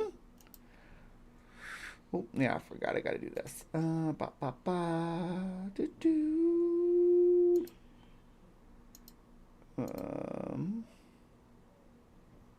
we go. All right, so first I've done this video, just examples of some people doing this. Should be a fun time, and then we're gonna explore a individual who tried to debunk it or dispel it as well. Its name. So today is all about looking at some of the most blatant fake martial arts masters. These guys are either so full of themselves that they actually think this works, or they are just trying to scam people and trying to get rich. Also, what the hell is wrong with followers? How much can they be getting paid to act like complete fools? If I'm not right, that's one of the things that always shocks me the most. It's not the guy that's like whoosh and making everybody go flying. It's the people that go flying and it's like making over $100,000? I'm not doing it. Okay, I'm just kidding. You can give me 10,000, I'll do it. If you happen to enjoy this video, please give it a like and subscribe down below. And also make sure to turn on those notifications so you know when I upload more videos. Let's get started. I can't tell people to lick toads, but I'm not your mom, so I won't tell you not to either. Most of the martial art masters on this list are pretty lazy, with your no-touch knockouts or your cheap balls of energy. But this guy is beyond that. All right, oh, the chest swap. Yeah, of course it makes you fall down. He touches the hip, touches the head, and then falls. Leg swap. Oh, back swap. Yeah, that's the swap. He doesn't even need to stand to do this, right? So he doesn't want to stand to do it. He's just chilling in his comfy little chair there. Strong, he touches you and you go flying. Look at this guy. Oh, he's trying to resist. No. The other guy's trying to resist. You don't resist with a master. Puts his little stubby leg on top of the head. What are you gonna do? What are you gonna do? You're stuck. Oh, little finger. He can kick your ass while still sitting on his chair. This part here is the only real part of this entire video, because he fell off his chair onto this poor guy and was laying his entire weight on him, and the guy is legit in pain and you can see him kind of struggling, yeah, trying to get away. But there's a reason he's on the chair. He can't get up from the ground. So this guy, and this also reminds me of the evangelical people, right? Or Benihana, who does the whoosh whoosh. It makes all the people fall down. It's the same. Died. Yeah, he died. Sad, really.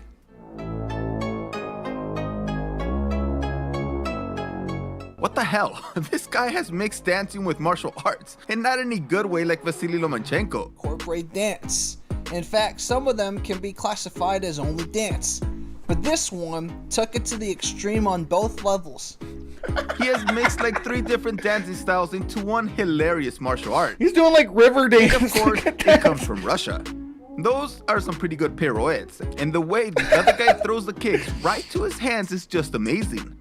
Almost like they are being attracted to his blocking. Okay, well, except for that last one, because he had to hold it back because he was about to take off his head. Choreographed. I like how they use because Steven Seagal is the absolute poster child for this bullshit. And I'm gonna tell you, I was a child in the 90s, and Steven Seagal was just like, because I was a skinny little thing, right? And Steven Seagal was the best, because he made someone who like, oh, you don't have to be like muscular and know all these or be able to like contend with the person pound for pound, because you'd be like, all you gotta do is touch them and they go flying if you use this proper technique of the keto. But yeah.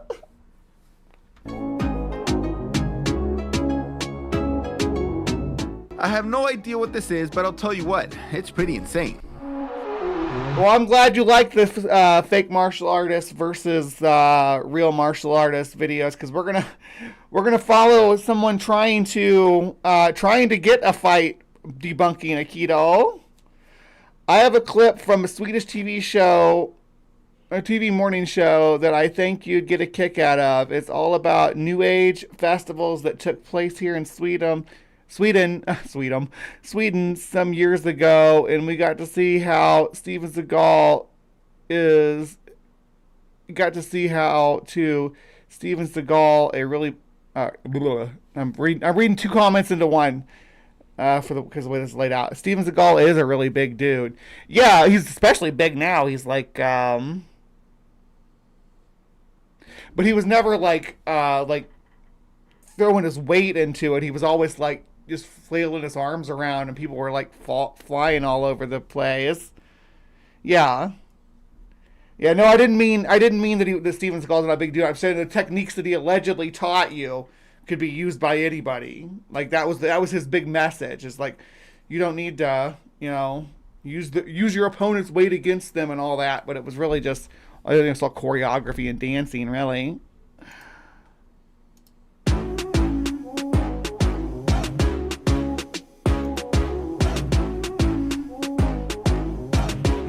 He ain't skinny no more.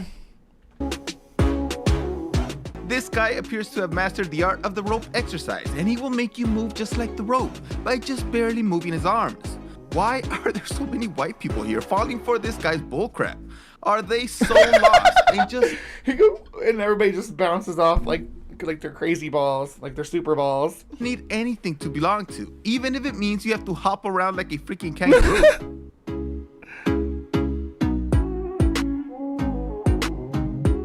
Master Juka Lampila is a master in empty force, and he can knock your ass out without even touching you, and apparently not even being close to you.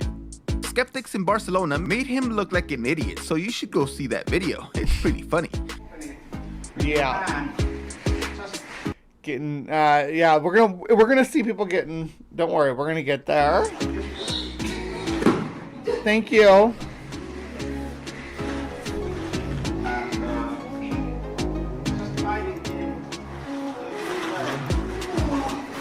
I mean, just look at this part. It looks like the olden times, when men would invite women to go dancing with them, and they would lead them to the dance floor just like this. Except this guy is going to go paralyzing using only his chi. Amazing. I'm going to look at this real quick and see what it is.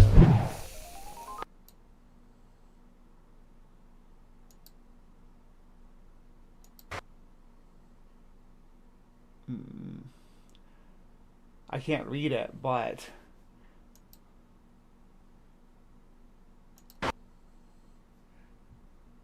I trust that it's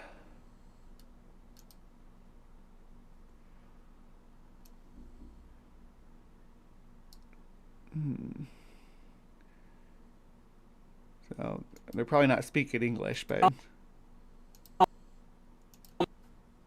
all energi de har I kroppen och koncentrerar sig kan de skapa.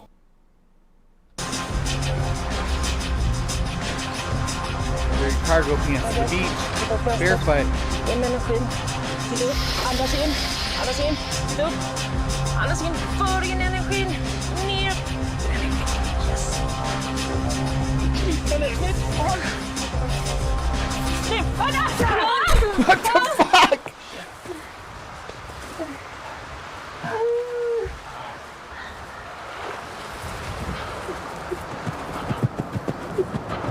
What are we doing?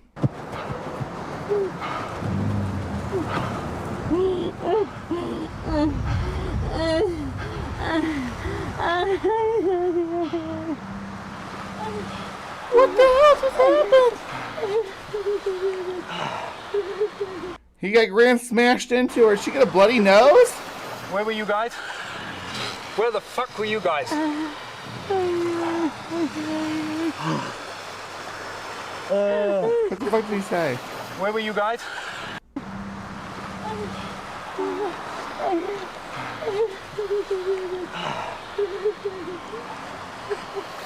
Where were you guys? Where the fuck were you guys?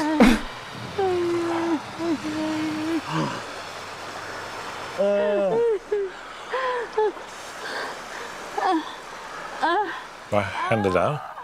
Ja, problemet med att skapa transcendentala kraftfält är ju att det inte fungerar. Det skyddar inte, va? Nej.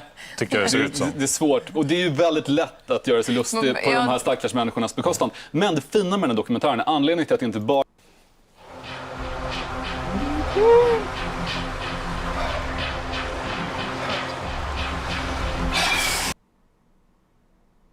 The problem with creating transcendental force fields is that it doesn't work.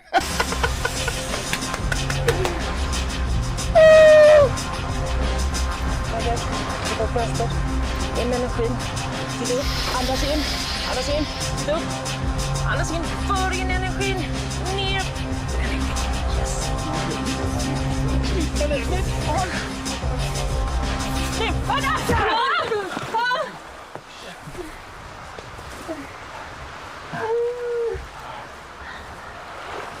I wish it would... It's not... It's my mouse is messing up. It's getting worse.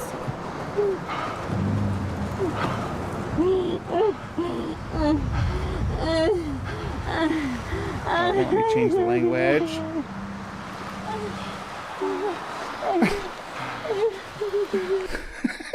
That's insane. Alright, back to where we were. That reminds me of the Odic Force videos. Actually shoved the hand into the girl's face. Oh, Look this at is the that. right one, yeah. Hold on. Dude, you actually hurt the girl, man. And pick on someone your own size and your own gender. Unless she assumes to be male, but that doesn't really happen in China. Yes, it This looks does. like a Trans people exist in China, too. Where was the video I was watching at, though? This one. Here we go.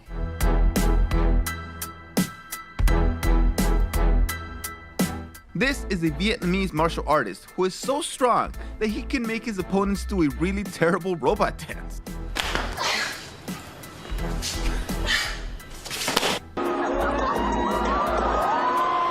What on earth is this? A dubstep dance or chi energy coming out the Grandmaster's waist, going to his waist. Oh my goodness! Possessed. Just by and doing Kung this Fu to him. lovers that defend this guy told me it's real. There's like 50 students here. How can they all be part of this? They have to be paid to be there, and I must say they are pretty good actors. This guy is pretending to be shocked, and then this guy is doing the cha-cha-cha. I think he started having a fake seizure because he didn't want to get in trouble for smashing that lady's face. So he's like, oh no, if I don't say something, if I don't have some kind of reaction, I want to be blamed for this. Incredible mastery of this fuckery.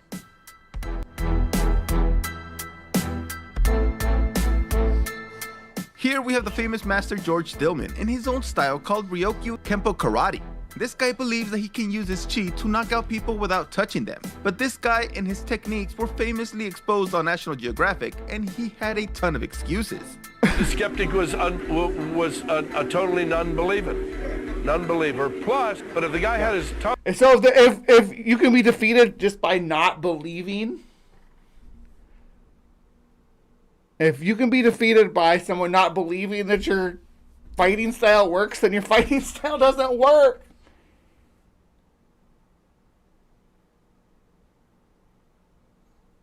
Yeah, I wonder how that woman recovered from that. I hope she's doing okay. In the wrong position of the mouth, that can also nullify it. If you have to believe in a martial art for it to work on you, then it won't work in real life situations.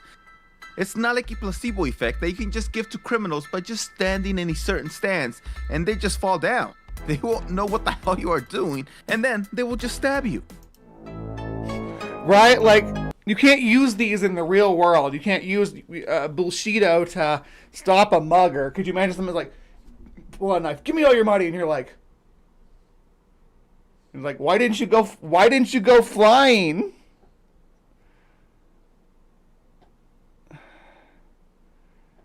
I'm gonna try that on my blank. I don't believe in interest payments. Right?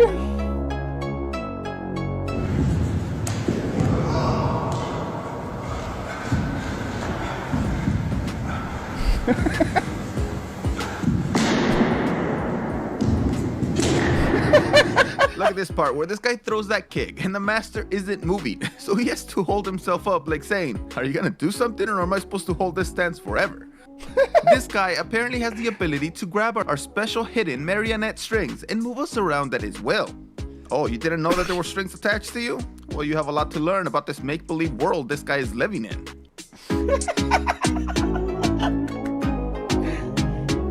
This guy is named Richard Reinheimer. And guess what? He is George Dillman's student, who we just saw at number 10. So you know this is generational bullshit right here. Generational bullshit. Well, they couldn't do enough to knock out the end. The reason they couldn't do it is because his intent wasn't on it. Yep, this moron is further tricking his students and causing them to be in danger by trying to explain away why his master's technique didn't work when he was exposed on the National Geographic Channel.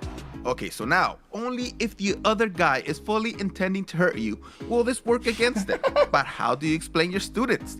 There's no way these people are that mentally strong to be able to trick themselves and show real intent to their master. And plus, it takes that wasn't even like a fighting move. That was just like, sleep. Ever to work.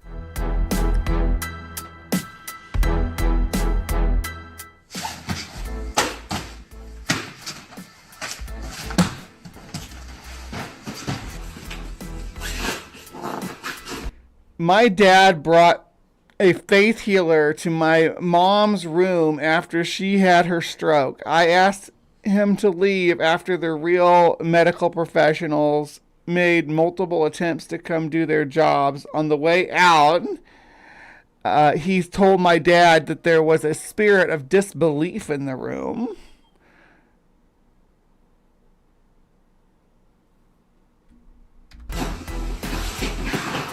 Come on, who the hell falls for this shit? I'm pretty sure this is a grandpa with his granddaughters. They were probably sent over there by their parents, telling them to go hang out with their grandpa because he's lonely.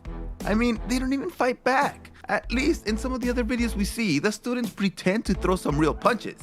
These girls are just waiting and then just throw themselves to the ground. But I mean, just look at this donkey kick, monkey grab kind of thing that he did at the beginning. Pretty awesome. Monkey kick, donkey grab. I actually think she broke, or at minimum severely bruised her coccyx. It was really quite horrible and sad. What makes it fun is the masters trying to play it off, and then the guy at the end commenting very dry, the issue with transcendent power fields is that it doesn't work, right? And the where were you trying to blame everybody else there? It's like, dude, you're the master. Where were you? I don't know what he was supposed to do. Was he supposed to bounce off her force field? Or like, was she supposed to throw him over or something? I don't know what was supposed to happen, but whatever happened, it wasn't that.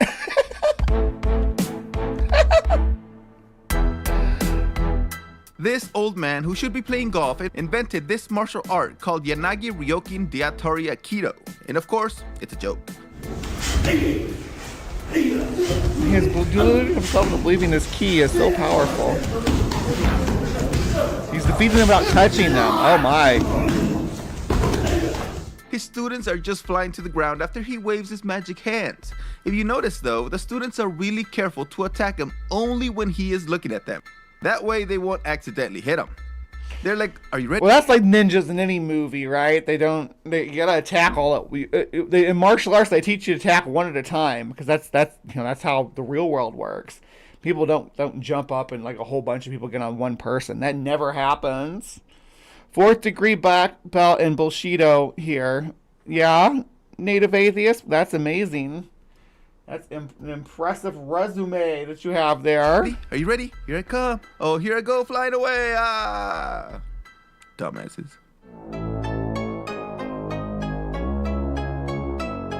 Ooh. Now we see this master. Looks like she broke her tailbone, yes, but maybe she was a young Earth creationist and didn't have one. Yeah, in the Swedish video, the woman didn't know it was fake and she fell for real. All these other people are careful in their heads when they fall. Yeah, like that's what gets me is the amount of people in like the congregation is what it's comparable to who will go along with it. But it's the same as like Benny Hinn waving his arms out there and everybody falling over.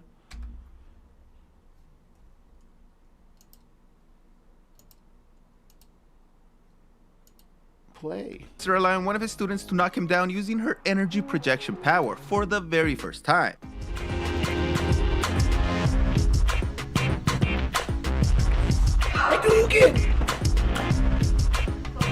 He plays it off beautifully and flies to the ground. She just Hadoukened him. Hadouken! I don't know what that leg crossing is supposed to do. And then here, he probably regrets teaching his students that the way to make people wake up is to hit them across the neck. Because she is hitting him pretty hard. That is the only legit part of this entire video. Girl be karate chopping him in the neck. This appears to happen in the land of the Russians, as you can see by the gupniks in their typical stance in the background there. Anyway, this master here does a simple 1-2 tap to this actor and sends him collapsing to the ground disoriented.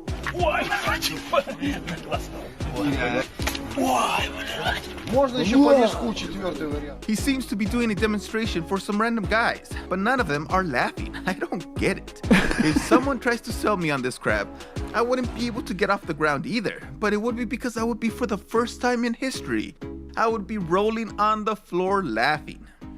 Yeah, I mean, the person has to be in on it, right? This grift takes at least 2 people.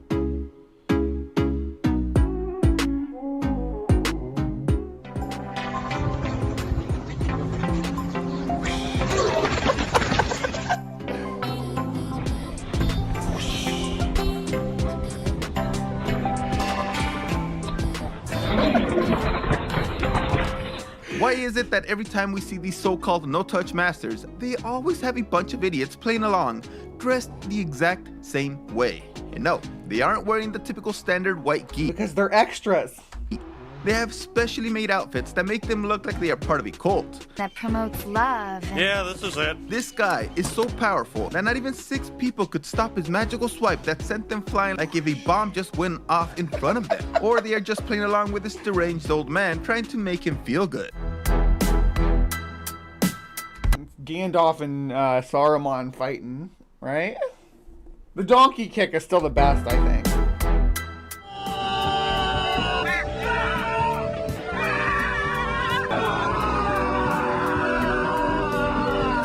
That was a martial art known as yellow bamboo, developed in Bali. In this martial art, you can learn how to harness the power from God, control it, and then use it to disable your opponents without even having to touch. One of the tigers that we were going to talk about, but we didn't get a chance to, was from Bali. Touch them. Well, of course, that's a load of bullshido. Even if it was legit, who would want to train any power that takes seconds to load up your ability? By the time you load up, you will be knocked out on the ground crying to your God, begging for... Now, there's no problem having to charge your ability, but like the ability has to actually work. It can't depend on the other people just like falling down and spazzing out. Sorry. I'm not going to use that word anymore. I'm trying to remove it from my vocabulary. It does carry implications for people with CP, so I try not to use that SPAZ word. in my everyday communication.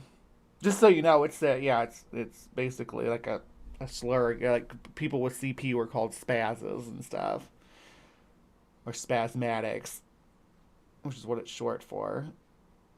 That's exactly what they did in the Swedish video. This is exactly it, right? I know. One of my clips is even from where the same very place. Yes, putting the yellow. Him to intervene, and all the same, nothing will happen then either. He's just doing this now. It's invisible force lightning, I guess.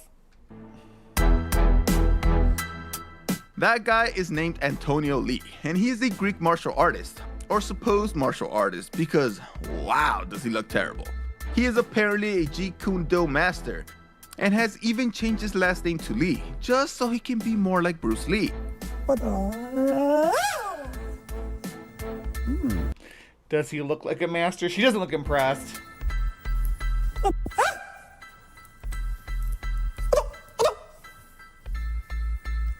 He's not even getting his leg up that high.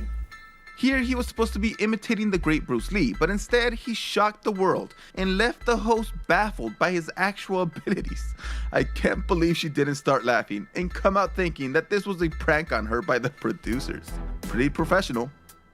Let me know in the comments if you would be willing to forego all your dignity and behave like this, and how much would you have to be paid? This is just insane. I couldn't stop laughing at these guys if I ever saw them in the street. Thanks for watching this video. Like, I am not a martial artist in any way, shape, or form, but I'm pretty sure I can kick my leg up higher than that. You see. Oh, yeah, I think I can get my leg higher than the master. Am I a master, guys? I think that means I'm a master, right? Did I just earn my black belt with that kick? All these powers are solar powered. That's why they don't work in the dark when the cameras are off. Yeah, and that's why I don't work inside. What the fuck on her face? What? That's a thing that that Bruce Lee did do, was those all that stuff. And you don't have to do that. He just did. That was Bruce Lee's thing. So anybody trying to be Bruce Lee will do that. Who played Bruce Lee in the Enter the Dragon, or in the wasn't Enter the Dragon? It was the Bruce Lee story, whatever that was called. Was it Brandon Scott Lee? I can't remember. Or Jason Scott Lee. Brandon Lee was Bruce Lee's actual son. Played the Crow.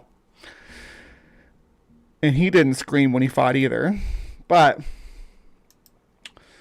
I want to see this one. Because I want to watch this dude try to get one of these Bullshido guys to actually fight him. Now, maybe the oldest civilization that still exists in the world.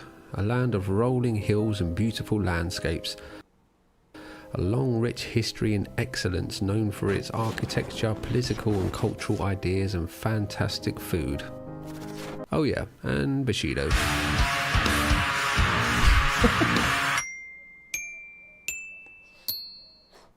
Kenneth Copeland, there he was. Interesting. Hello guys, how's it going? Today we're going to be looking at Chinese Bullshido, more to the point, and the crazy story of a man on a mission to expose the crap.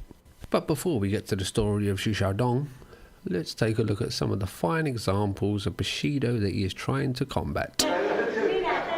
Bullshido time.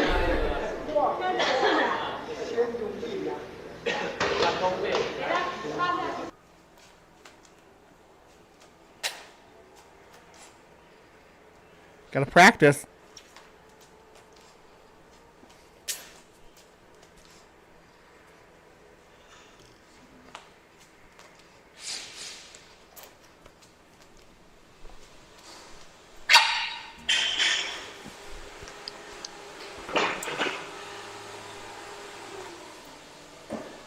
That's why Bullshido masters don't wear cowgirl hats, because you get waving your hands around.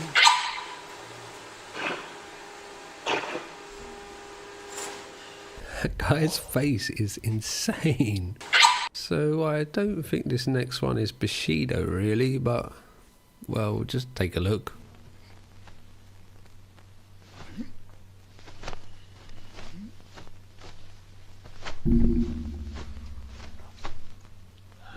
I'm charging my chi.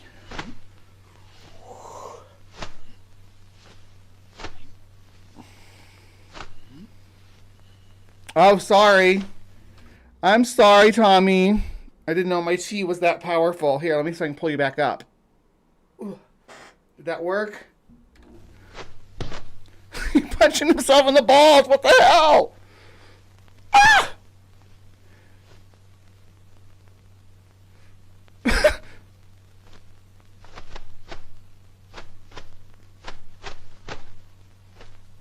Is he gonna kick him in the balls? He is. 铁罡功是少林独特的基本功。你攻我要害，我呢有神奇的防身护体的功力，这就解答了试验武大师为什么要千辛万苦的 ouch 去练铁弹功的原因。绝密的铁弹功。铁弹功。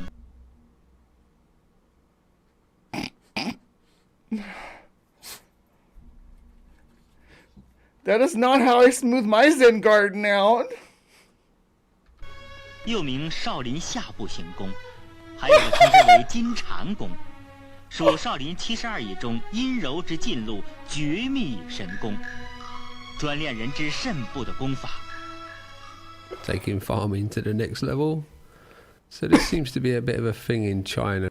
What is the deal?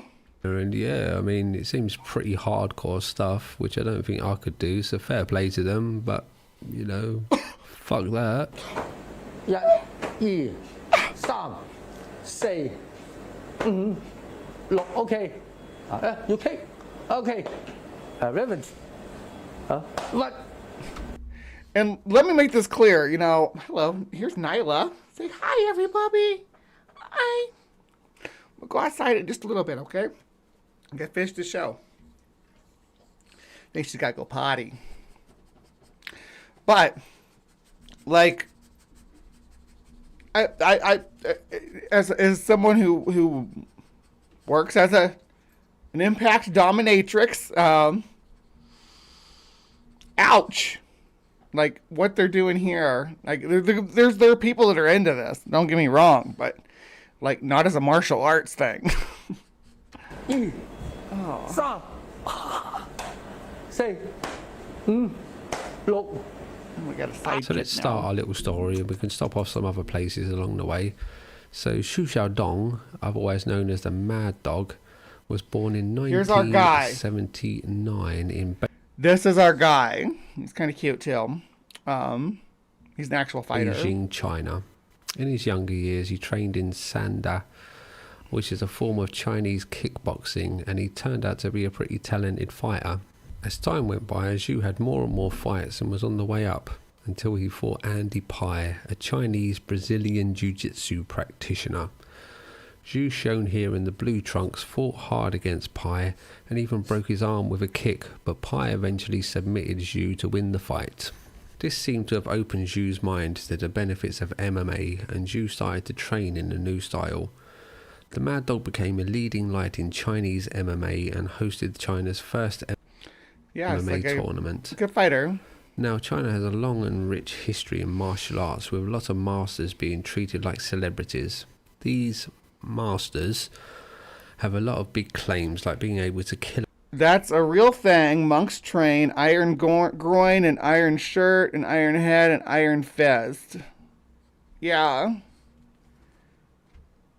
The man with one touch. Rochambeau. It is basically Or the Rochambeau. ability to use chi to knock out opponents without touching them. Chinese culture has a big emphasis on saving face, so when the Mad Dog began to troll these masters online and say that kung fu was useless in the real world, outrage erupted, and many of these masters claimed that Xu Xiaodong was lying. Xu called out a Tai Chi master by the name of Lele, and history was made. So I'm just going to give some Thank you. That's excellent advice, my unfinished sock. Resulted in some weird propaganda like Chinese masters showing how they can take on a rugby team by themselves, or kung fu masters taking on a fencer with no sword. This never gets called out as being done because to do so would be unpatriotic, and to be unpatriotic would go against the Chinese Communist Party, and to go against the Chinese Communist Party is not a great survival strategy. Also in China there's a thing called white The Chinese Communist Party. monkey jobs, which are normally Westerners who are used to sell products or big up the Chinese government, or sometimes used to show how superior the Chinese are over the West. In a Chinese documentary, one of these white monkeys was used to show how so you go over to China and to pretend to be like a failed Westerner, and they pay you for it. I can do that. I can go, if someone wants to fly me to China, I can pretend to be like on display as a totally incompetent white American person. I am willing to do that for the Communist Party of China if you can pay me reasonably. Powerful Tai Chi was.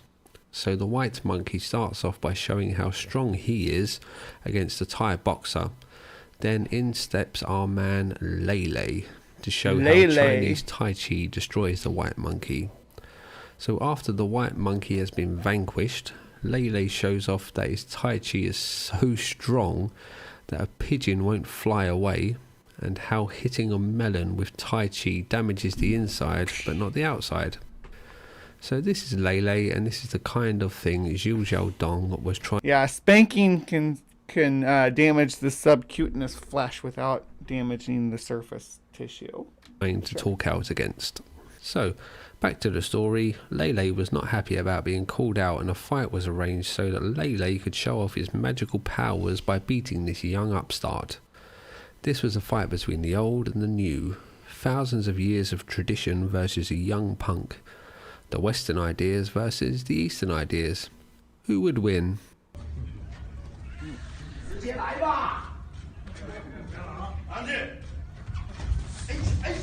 Flash was being wonky.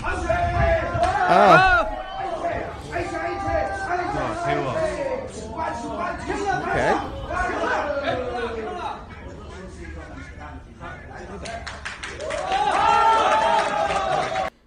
The Mad Dog. Little showboaty. Of course the Mad Dog won, and in less than 20 seconds. The fight went viral around China and a star was born. MMA was clearly better than Tai Chi, and the supernatural claims of Lele were proven to be non-existent. All of this in less than 20 seconds. A few punches was all it took to disprove thousands of years of cultural beliefs, and China was not happy about this. $1 million reward was put up to any Tai Chi. Why do all these sound like magical artifacts that they went after in Shaolin Showdown? Master that could beat Zhu, and death threats were bombarded upon Zhu and his family. Zhu was harassed and intimidated in real life, and the story was so large in China that the Chinese Communist Party ordered Zhu to remove his internet posts and had some of the social media accounts shut down. Zhu was also got him shut down off the internet for calling out Kung Fu. Wiped from the history of the school that he first learned martial arts, and the school and the students were forbidden from speaking his name. 我现在我打假，你中国武协出来了。 The Chinese Wushu Association tells Shi Chai to take my name off their 告 history. 诉什刹海，把我的名字除掉，没关系。 That's okay. 那么我的微博， But look at 大 my 家看 Weibo. 看，他们说需要 They 多 told me to take everything down 你 from 把你的微 Weibo 博 that 只要有 mentions 什刹海 Shai 的 Chi 名字， Ha. 你都给我 I don't know 删 how to say 了。 that.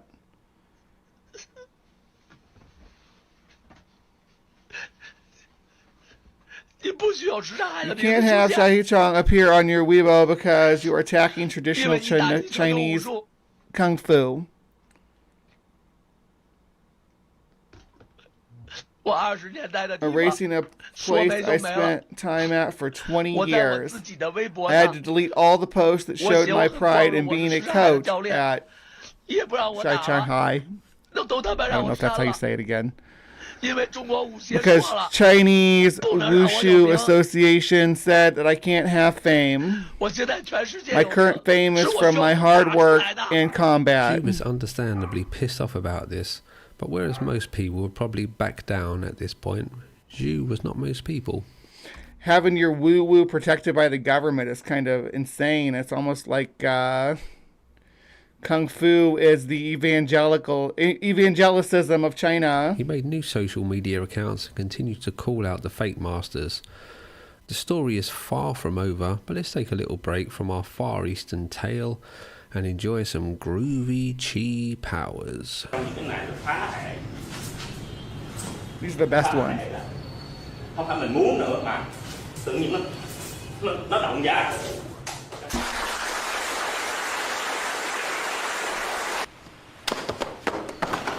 I'm assuming you all clapped too for me doing the thing.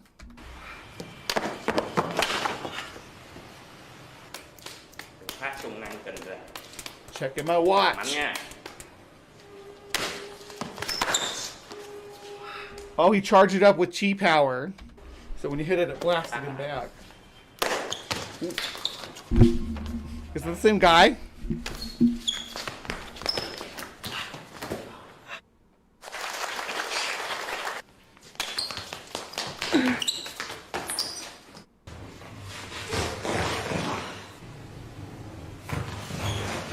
Oh, you would have clapped, but you're paralyzed. That's okay. Believable, I guess. So let's take a look at the fight between Zhu Xiaodong and a Tai Chi master called Chen Yong. I don't speak Mandarin, so I'm very sorry if I mispronounce any of this. As the great Mike Tyson once said, everyone has a plan until they get punched in the mouth. And this man has clearly never been punched in the mouth before. So, in steps a new antagonist, this man. You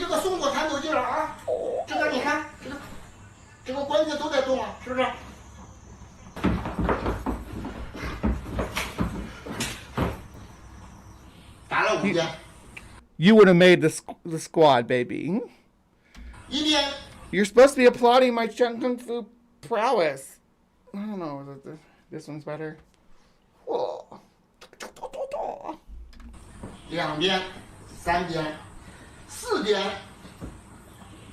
What is he even doing? What's happening?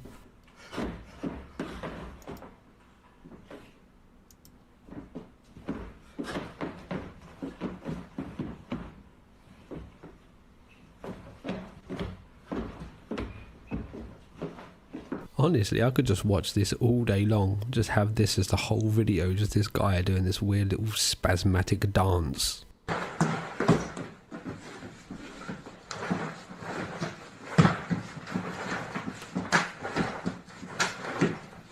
So this man, whose name I'm not even going to try to pronounce, got his fame in China after a video of him fighting.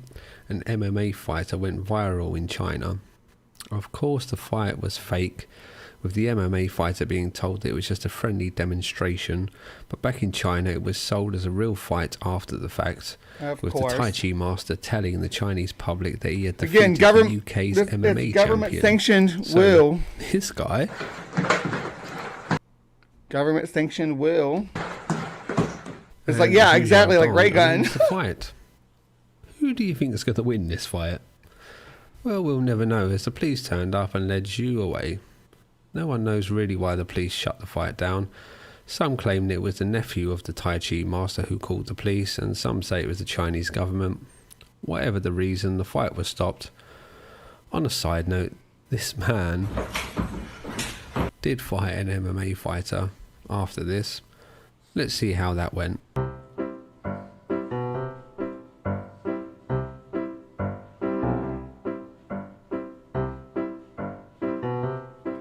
He seems more like in the right weight class, at least. Yeah, didn't go too great. So after Zhu was led away by the police, the Chinese government banned Zhu from holding any fights in his gym, Although it's clear that the government didn't want Zhu to continue fighting the Bushido masters, Zhu, being a mad dog, went ahead with another fight anyway and set a date with a Wing Chun master called Ding Hao. This is how that fight went.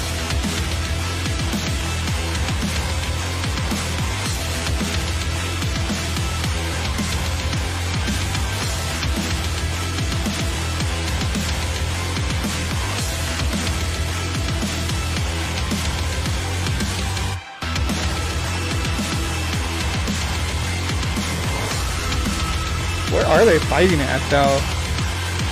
Looks like they're fighting on like the red carpet outside of an event. Like that looks like concrete, not like in partitions for audiences or for crowd control, not like a fighting ring.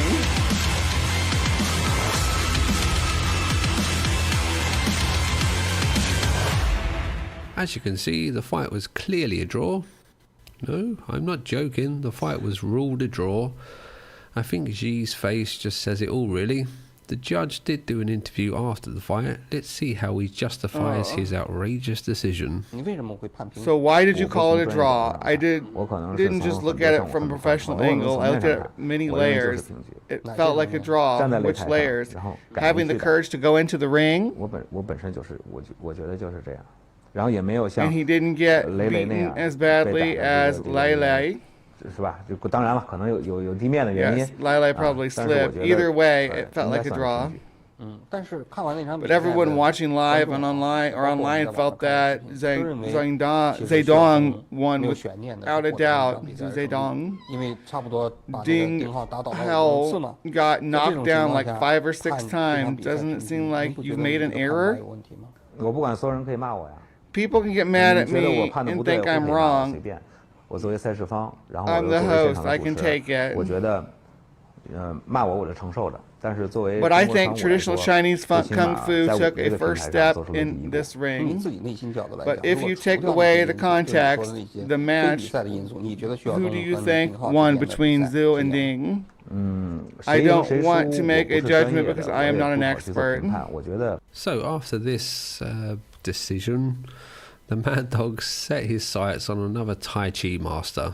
The two trash talked each other over the internet, with Xi offering to set up a fight, but the Tai Chi master never accepted his invitation. So Mad Dog, being a mad dog, went to his house to set up the fight. The Tai Chi master made excuse after excuse why he couldn't fight Xu, but after a while the fight was arranged and a date was set. Then the date was cancelled and the fight never happened. So Xu moved on to a new target, and a new date was set with a new master. This time it was to be held in a ring. That guy looks like he's like 60 something. This young guy's gonna fight him? With gloves, and a Chinese millionaire offered $1.5 million to the master if he could beat Zhu Xiaodong. With $1.5 million. Alright, let's have all refs use their feels for calls then, right? Yeah. I don't want to make a judgment because the government won't return my family, right? That's what it comes down to, too. Like, he says he's not an expert. Well, maybe don't you think an expert should be the one judging the fight? On the line, you know the master's going to try his hardest. So the fight started, and in the first round, this happened. A large cut opened up over the master's eye, and his corner thought that this was the best way to deal with it. What is happening? Can he even see? It was clear that the odds were set against Zhu, with the fight being stopped for so long so that the corner could turn the master into a living mummy, and the ref stopping the fight anytime Zhu looked like he was going to do any kind of damage to the master. Zhu knew that if it went the distance it would be called a draw again, so he did this.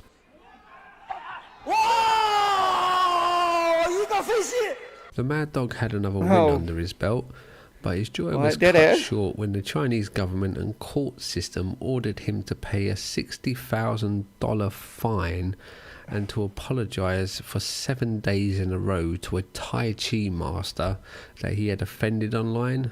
The Tai Chi master. Oh, wow. I wouldn't even want that. If I was a Tai Chi master, I wouldn't want the government telling people they had that he offended is pretty well known in China for being able to stand his ground for a minute against a Chinese strongman, and has been teaching the powerful and real-world fighting applications of Tai Chi for many years.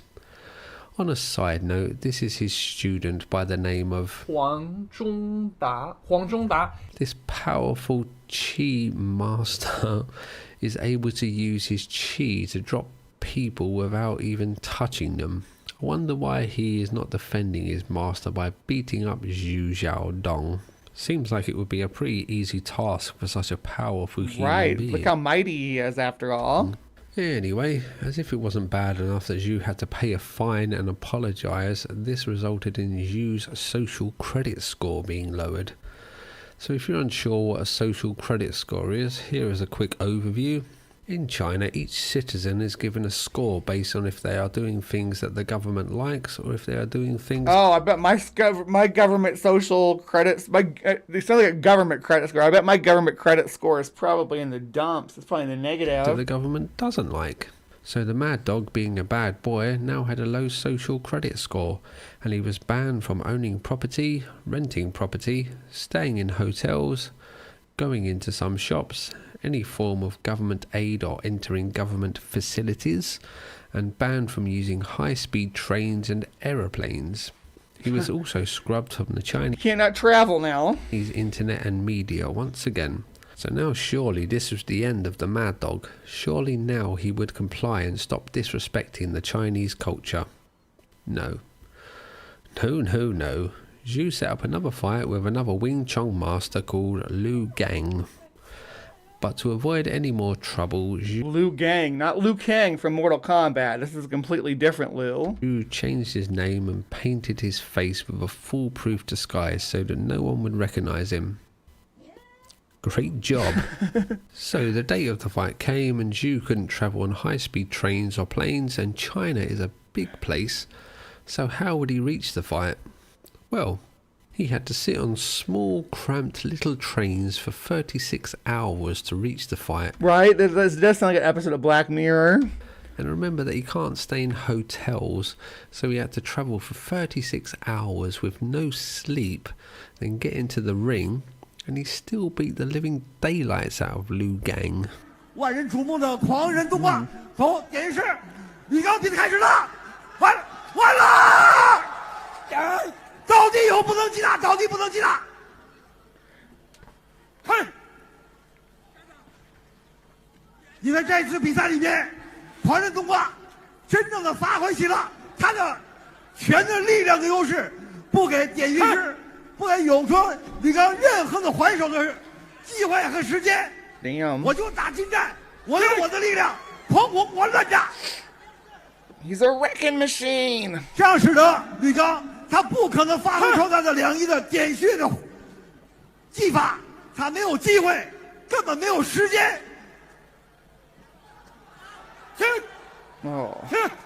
我们看到比赛结束，比赛结束，为了保护李刚。比赛结束，比赛结束了。Zhu Xiaodong completed his 7 days of apologies, and his social credit score was set back to normal, and everything seemed to be going great. This man, a master of the Iron Palm, challenged Zhu, but after the Mad Dog tried to arrange a date for the fight, the Iron Palm master backed down and publicly apologized to the Mad Dog. Life was going great and things seemed to be on the up. But then Zhu decided to criticize the Chinese government over the Hong Kong riots. Oh. And he was this guy don't get no single fuck about his social credit score that way.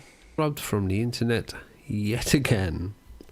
And this is kind of where the story ends. I've been unable to find any more fights from Zhu Xiaodong. I have been unable to find any more details on what he's up to. If anyone watching knows any more details, please let me know in the comments. I'd be interested to know. He does have a YouTube channel and he posts regularly, so we know that he's still alive. Yeah. But it's in Mandarin, so I have no idea what's being said, to be honest. I have linked his channel in the description. By the way, Zhu Xiaodong is not the only person fighting against these fake masters in China. Here is another example.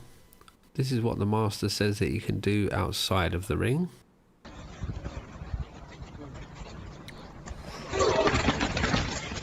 And here is what happens when he gets inside the ring.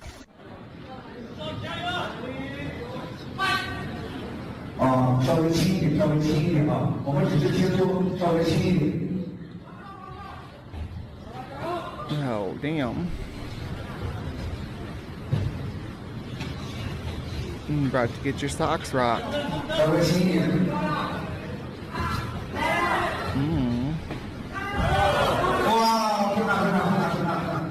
If you like this video, then watch this one about the weirdest subculture in China, or this playlist for other Bullshido stuff.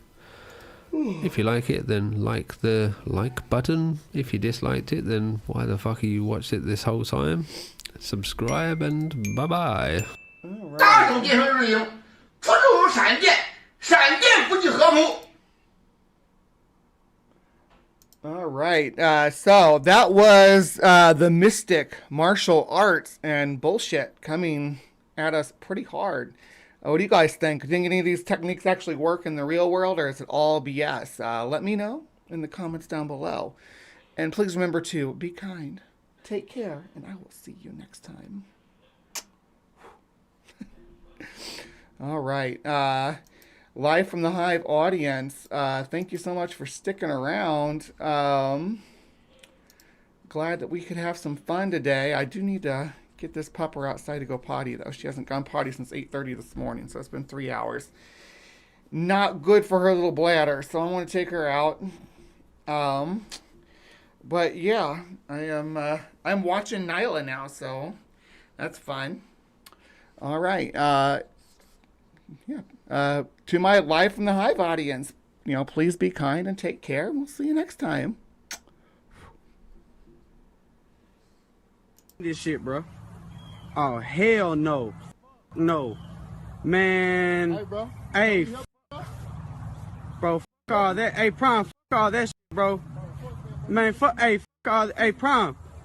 Hey, you got me, fool. You got me, right? Bro, what's up, bro? Hey. What the fuck? Hey, what? Man, what the fuck? Hold on, bro. I think you got a knife.